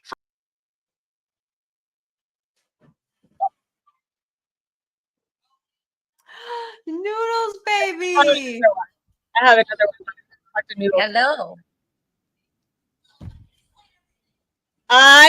Noodle. Hi, equal parts. How law enforcement should work in our country. So we have another one of them today. This is for week 4. So, but I wanted to talk to Noodles first. Yeah. What if Noodles doesn't want to talk back? The lawyer, Noodles, you will talk to us and you will like it. Okay? Okay, I only got like 2 minutes because I gotta go kiss the toilet again. Oh, don't do that. I'm Oh, sorry. baby. Have the doctor said anything? No. Hey, you know what?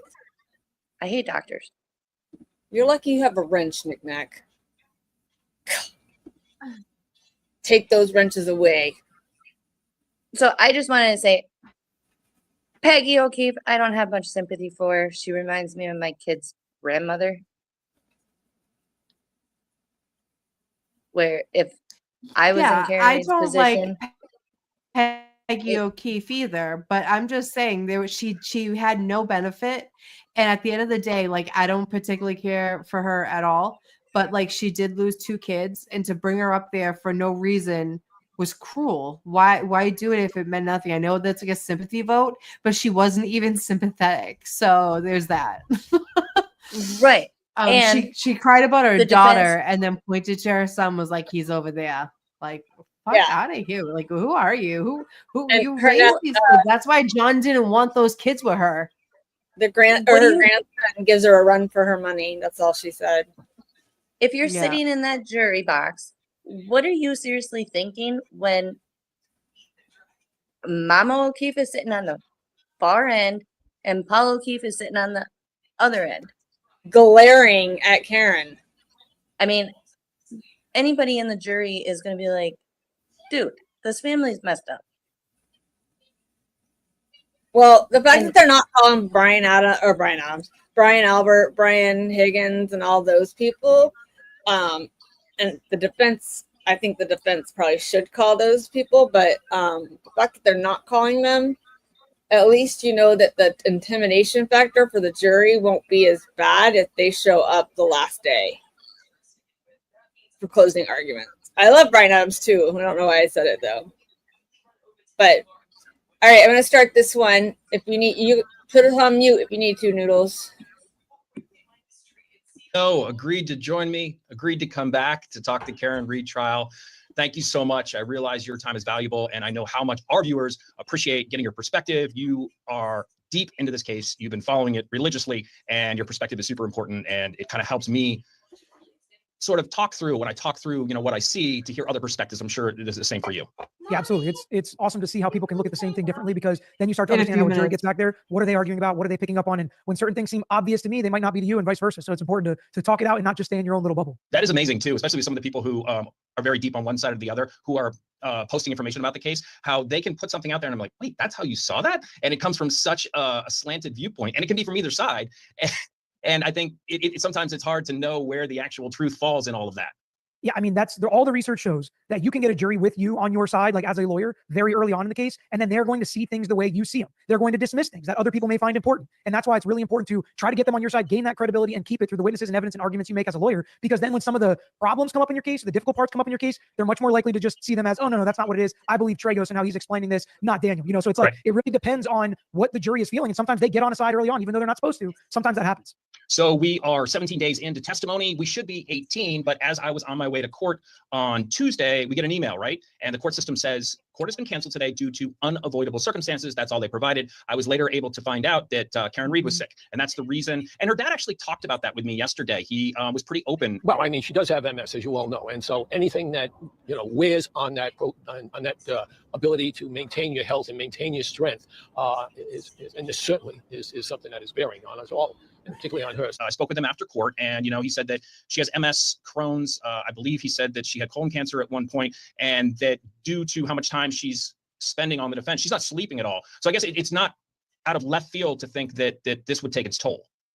Yeah, and there's all sorts of situations that everybody's dealing with individually, and sometimes things come up in trial, and we're all human beings. And although we seem like machines sometimes in court, and we just think it's a 6-week or 8-week trial, every day we're going to show up from 9 to 4:30, and we're just going to keep doing it. Then we go home and we work on the case. Things happen. You get burned out. You can't show up. You can't wake up. You can't get out of bed. You feel sick. You feel dizzy. You feel spent, and you tell the judge. And it's like, there's nothing we can do, judge. She can't show up, whether it's she's sick or she literally can't get out of bed because she's so exhausted. That's a legitimate reason the judge found. We canceled court for a day, and we're back at it. So there's definitely something going around, or at least there was. I was out. Well, I worked through it, but for 2 weeks I had a cold. I know that another reporter, 2 other reporters from competing stations in Boston had the same thing. One has it now. So there's definitely something going around that courthouse. We're kind of all packed into this small room. There's air conditioning there, but the ventilation isn't great. So not a big surprise that some people would be falling ill. So we've moved into more of the science, or at least the last couple of days here, the science portion of the prosecution's case.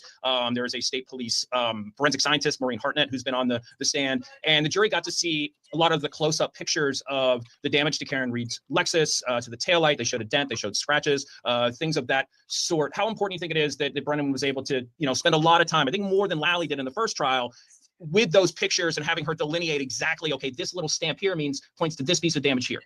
Yeah, I think it's important. I think the way he's doing it, like you said, is better. He's going more into depth, but it still seems quicker. These witnesses are getting up. We know exactly why they're there. You can write it down in one line. This witness is there to show that there are scratches and dents. This witness is there to show that there was glass on the bumper. This witness is there to say that he photographed this at the scene. This witness is there to say that he came to the Sally Port, he took the pictures on this day, and this is what it looked like. So I think it's easy for the jury to kind of track what they're doing. And foundationally, they have to provide this evidence to the jury before they get to their experts, which is really going to be the most important part of the entire trial for the Commonwealth.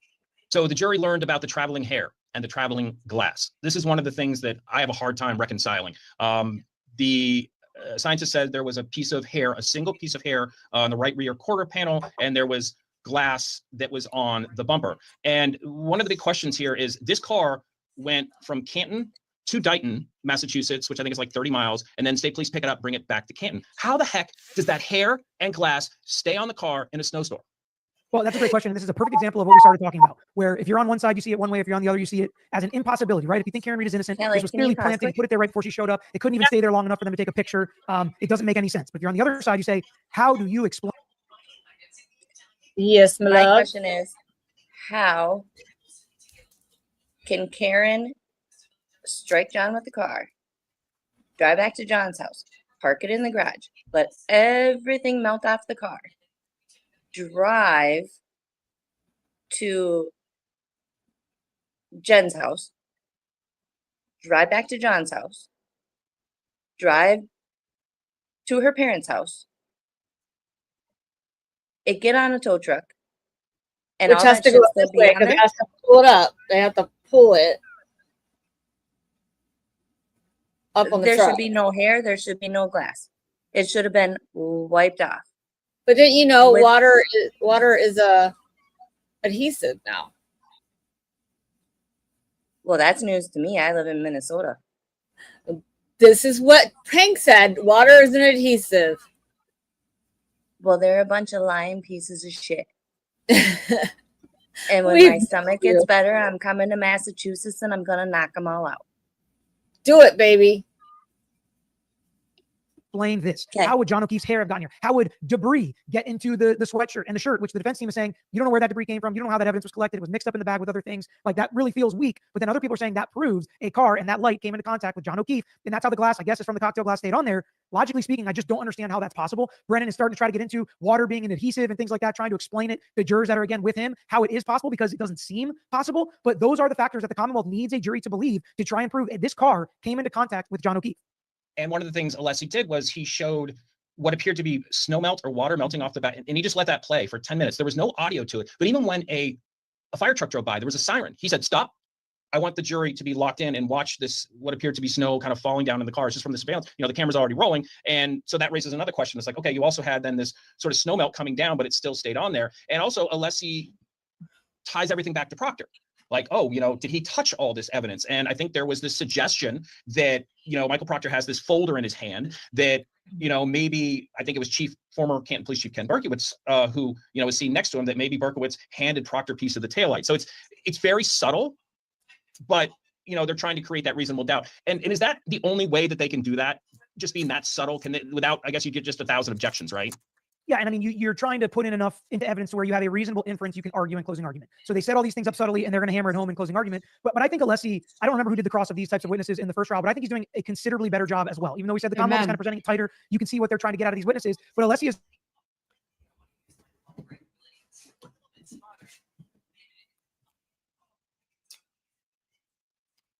Celtics. Go Celtics. Sorry.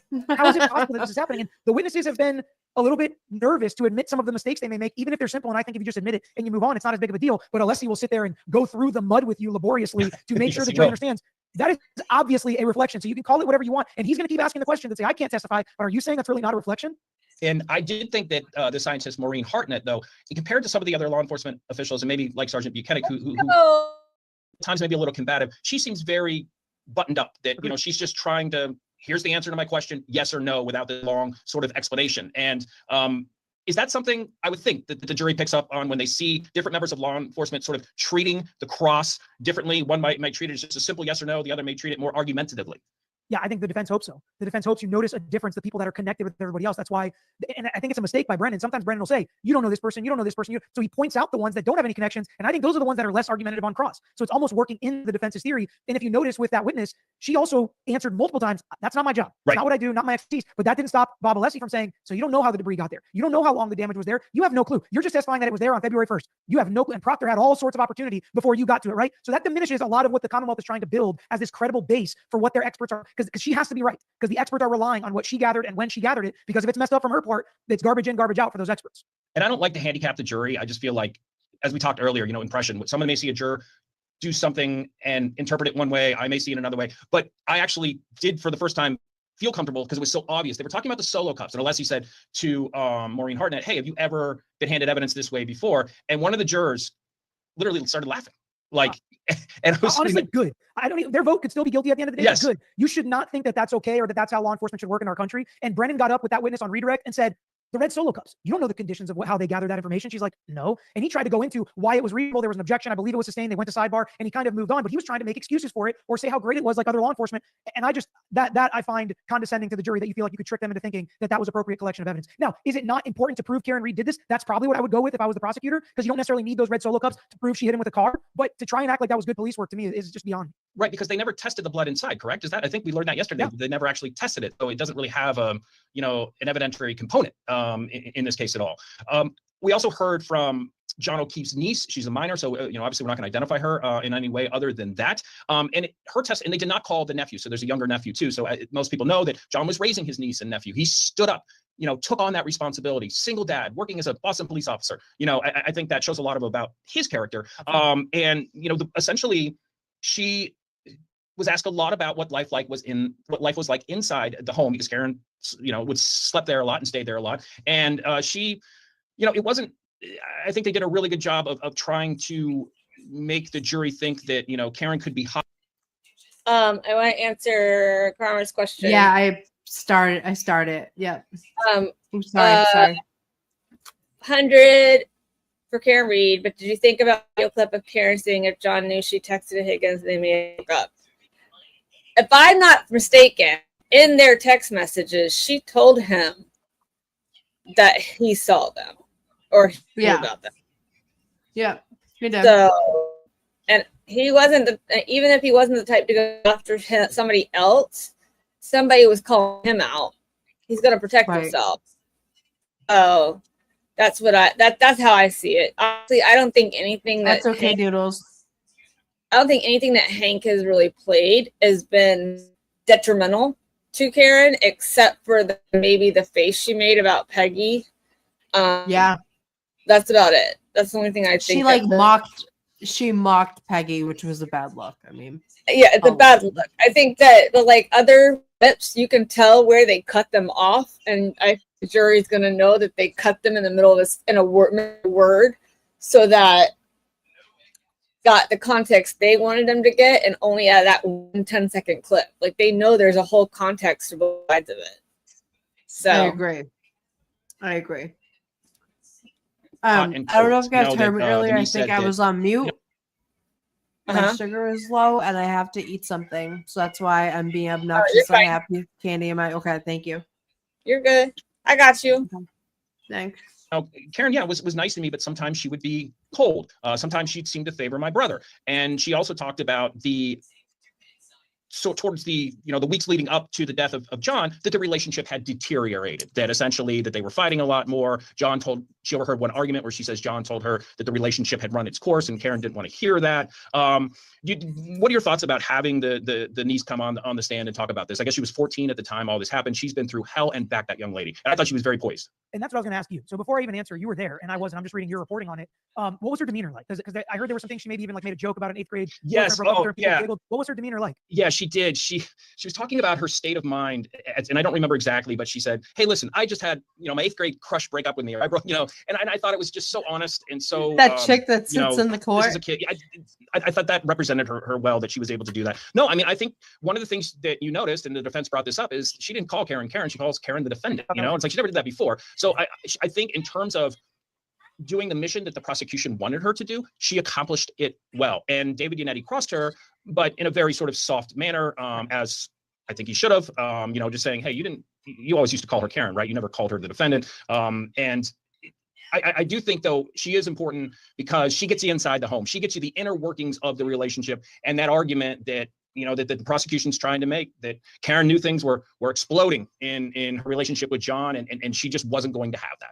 Yeah, it seems like, so based on that, it seems like she was not quite the same as Peggy O'Neill, who was pretty emotional, could barely get through her testimony, and there was no cross-examination because she didn't really testify to a lot of facts of what happened even after the fact. But with John's niece, she was able to actually testify to some facts, give us how the relationship was going, what happened that morning, what Karen was doing and saying when she was on the phone. So there were actually some facts she could confirm and be consistent with a lot of the Commonwealth's theory of the case. But then at the same time, the defense was able to get up and be consistent with their theory where, yeah, Karen might have gotten mad. Their relationship wasn't perfect. She was fighting with him, but never anything physical. And, crossing that line is what the prosecution has to prove happened that night, right? Which is different from what happened in Aruba and any other time that Karen and John got into a fight. So I think it sounds like from all the reports, each lawyer did what they needed to do to represent what they believe the justice is in this case and to push towards the just result they think is necessary. And I think sometimes you have to call minor witnesses, even though it's very difficult, and you have to handle them with care and do your best as you are an adult and a professional lawyer and treat them the way you know they should be treated in the scenario. And I think probably the most important thing that the niece said during all her testimony was 4:30 in the morning. She's sleeping on the morning of the 29th. She says Karen Reed comes busting in her room frantic. And one of the things that the niece says Karen Reed said to her is, could I have done something? So then, that adds another layer. You've heard it from, multiple witnesses so far saying that Karen raised those questions. And that's sort of that's right out of the gate, right? That's the first person we know she talks to that morning, and, it raises that issue. I think Sergeant Uri Buchanan was on the stand the last time that we spoke. So we didn't really get to talk a lot about him. He was on the stand for 3 days, mostly the defense questioning him. What were your thoughts of his testimony? Yeah, I think that some of it was fine, but the majority of it, the prosecution set him up to fail, in my opinion. Either he didn't prepare on purpose or they just didn't prepare him enough. There was way too much I don't recall and I don't know and I don't remember and I have to review that for the guy you're basically trying to say is a lead investigator, even though he's not the lead investigator. He's the supervisor to the case agent who he doesn't want to call the lead investigator. He argued about semantics over and over again. He gave the excuse that English is his third language, which you never want to have a witness say, especially when they're explaining things using words in the English language the way that he was. I just thought his credibility was shot over and over again. Most of it surrounding Proctor, what Proctor did, how he was basically sitting there instead of Proctor, trying to say, handwriting wasn't Proctor's or Proctor might not have done that. Having him read the Higgins text messages, I think was a great move by the defense to try and push that third party culprit, get that evidence in, because we don't know who the Commonwealth is going to call. We're hearing, or at least I'm hearing reports, you're probably the one giving the reports, that it might not be Proctor, it might not be Higgins, they might not be calling anybody else that was inside 34 Fairview like other McCabe's or Alberts. And so if you're the defense and you don't know if that's coming, you can't wait. You've got to get your theory out. You've got to get your third party culprit. You've got to get your Bowdoin defense information out. And I thought they did a great job with that. Maybe. On the stand. So are you saying that essentially in the situations where there were, or maybe protocol wasn't followed or things weren't done right, that he should have just take the L, not dance around, not sort of, I thought it was interesting. One of the things, Proctor called Karen read a lot of things in the texts. And one of the things that Buchanan responded, well, this is First Amendment right. He's allowed to do that. And I thought, especially like, I don't think maybe there's 2% of the population that would be okay with Proctor's text, but 98% of people are going to say that's absolutely offensive, crude, over the line. And I was just surprised that even for that he didn't take the L and just say, listen, I didn't write the text. Yeah, I liked one. And he said that he actually said he liked one of the texts that was offensive to Proctor. He said, well, I didn't even read it. That was his response. He just put the thumbs up on his Apple Watch, acknowledged it, is what he said. Yes. And that's what I'm saying. Yeah. It's like, even that I would have been fine with. I didn't like it. I barely read it. I just acknowledged it. I gave him a thumbs up. I didn't respond. I wasn't talking back and forth. I think that's a fine explanation. But you're right. You just condemn that and you say it was horrible. He shouldn't have said it. He shouldn't have said it about her. He shouldn't have said it about anybody. Because anybody that reads that, regardless, I don't want you to say that about me, Ted, let alone if you actually have some authority and control about what happens to my life. And that's how you're talking about me. That's how you think about me. That's what you're just free to say. Obviously, the First Amendment even comment was a complete swing and miss. That's not what it means. That's not what it protects. Proctor didn't go to jail for what he said. Like, that's just completely missing the point. And like you said, so obviously making excuses and losing credibility, I believe, with the jury, regardless of if they're with the Commonwealth or not, because I don't think anybody in the jury is going to think it was okay what was in those texts. Through Buchanan, the jury heard about the Ford Edge. So, this has always been on the periphery of the conversation, but it seems so important that the plow driver, Lucky help me with his name, Lochran. He drives by, and we're dealing with a snowstorm that night. He drives by, plows at 2:30 in the morning, does not see a body. He previously testified. He has not testified yet, but he testified in the last trial. Comes by again at 3:30, also no body, but there's this Ford Edge parked there. He'll take the stand at some point, I'm sure, but I don't know. From hearing what the jurors said in the last trial, obviously he testified, but I don't feel like that really hit home with the jurors, maybe as much as it could have. Why do you think that seems to be more of a side avenue in this case and not like something that they're like pounding the table on? So I don't know if he's going to be called.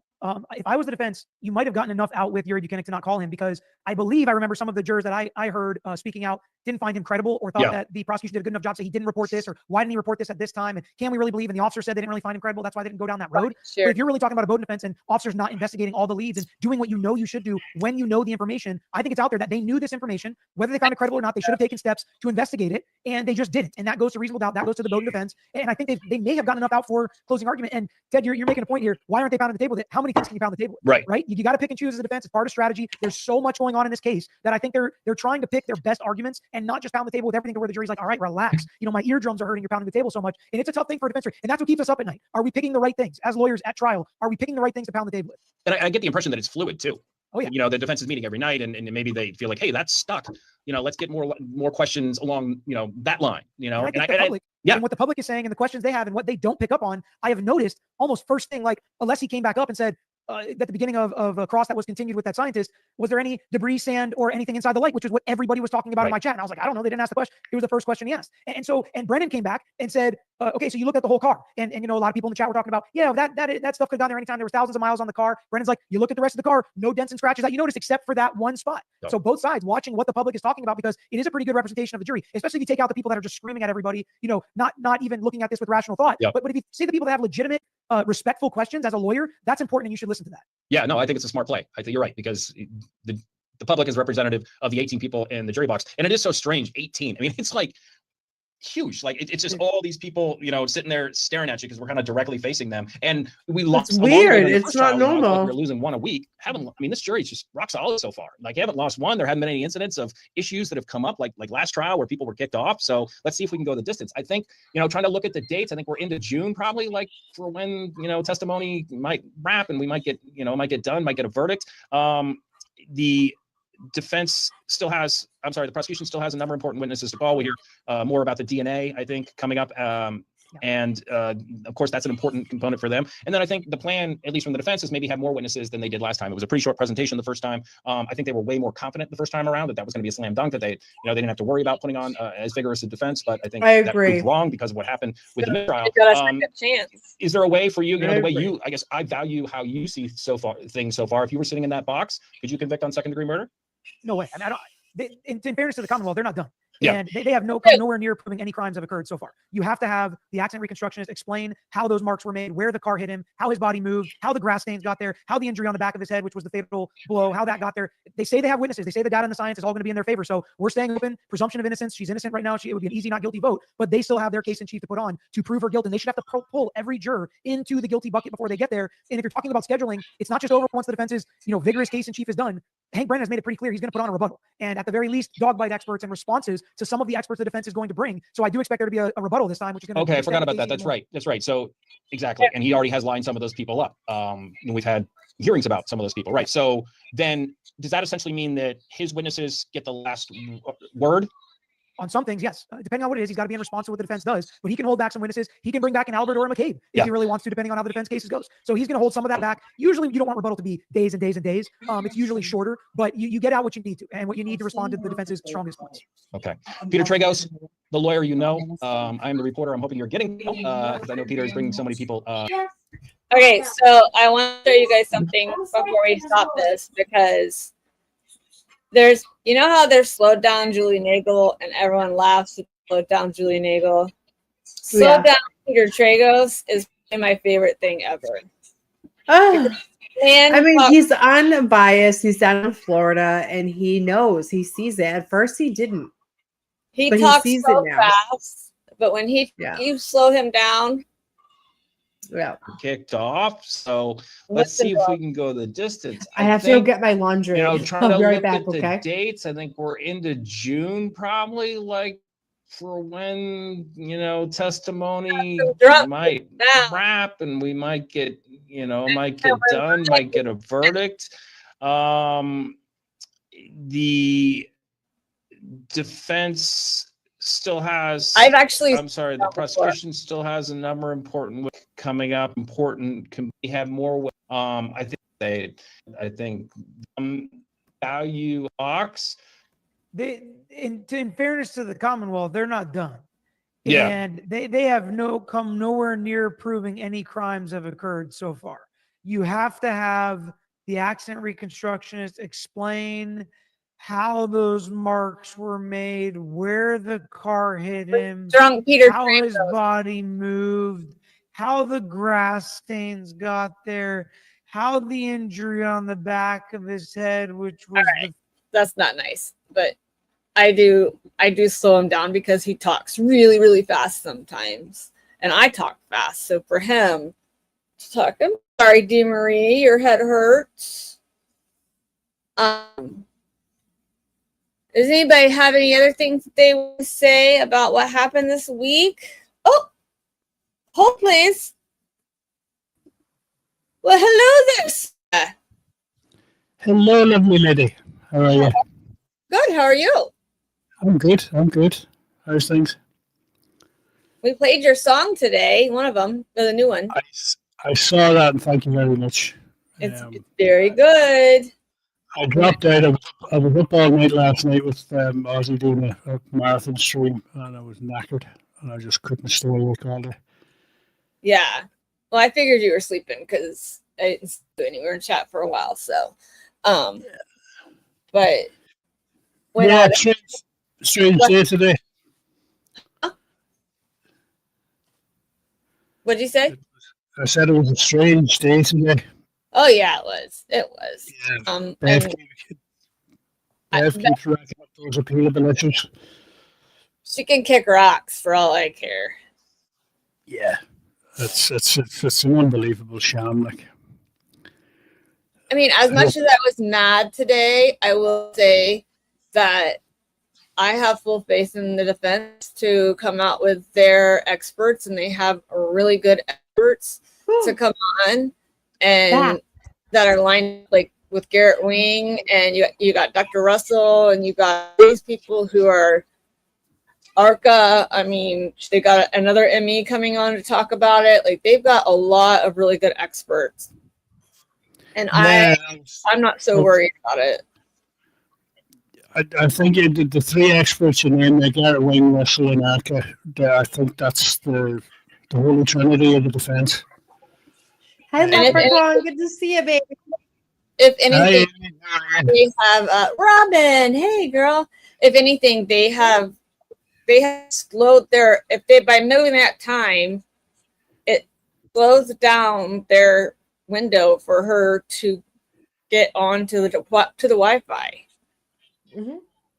So to me, I mean, yeah, it's not as I was. Science doesn't lie. People do. Exactly. That's right. Yeah, data don't lie. People do. Yeah. Like 4 times now, at least 4 times that the time frame has changed. And the thing is, the prosecution's case should not change. If they constantly have to change details of their case, then they have no case. They have no confidence in their case. They have no faith in their case. They should voluntarily dismiss it.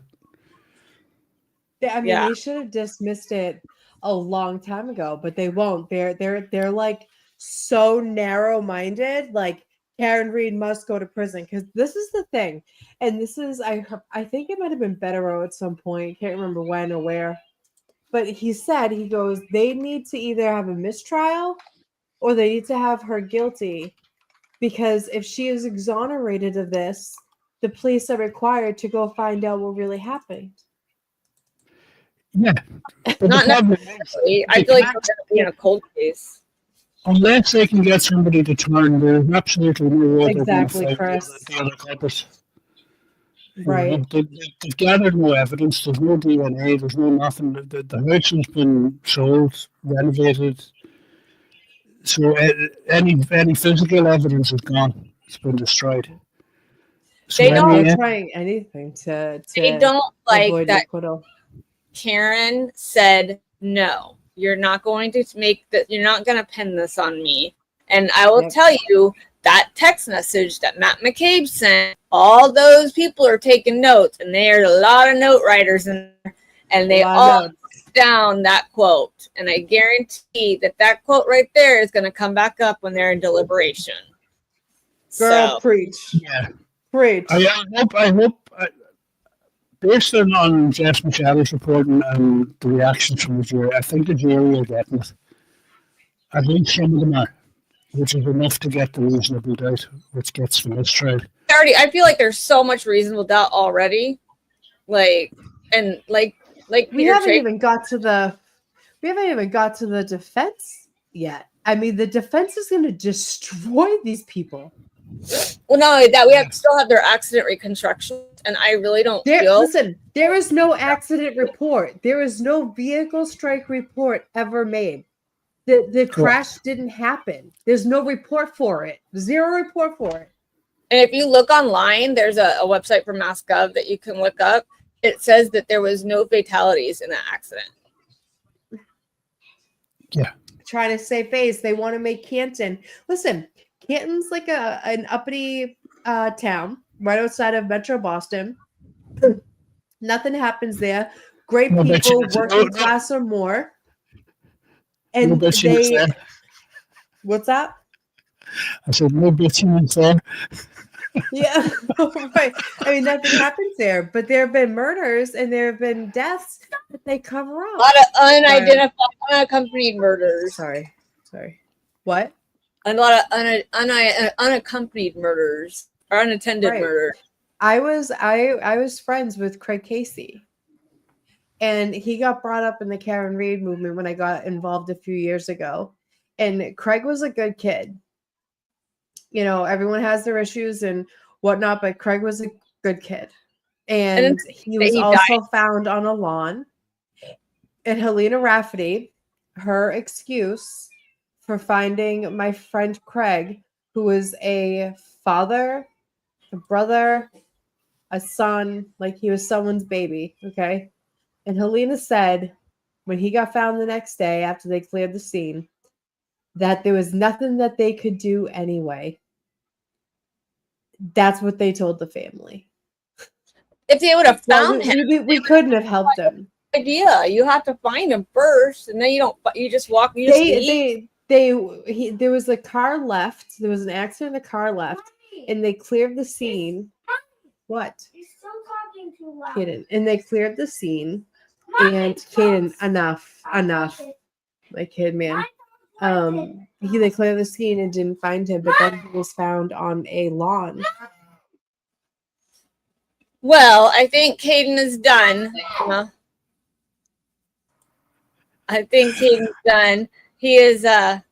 It's the end of the night for him. He's probably over it, and he's actually let her have 2 hours, so I'm excited for that.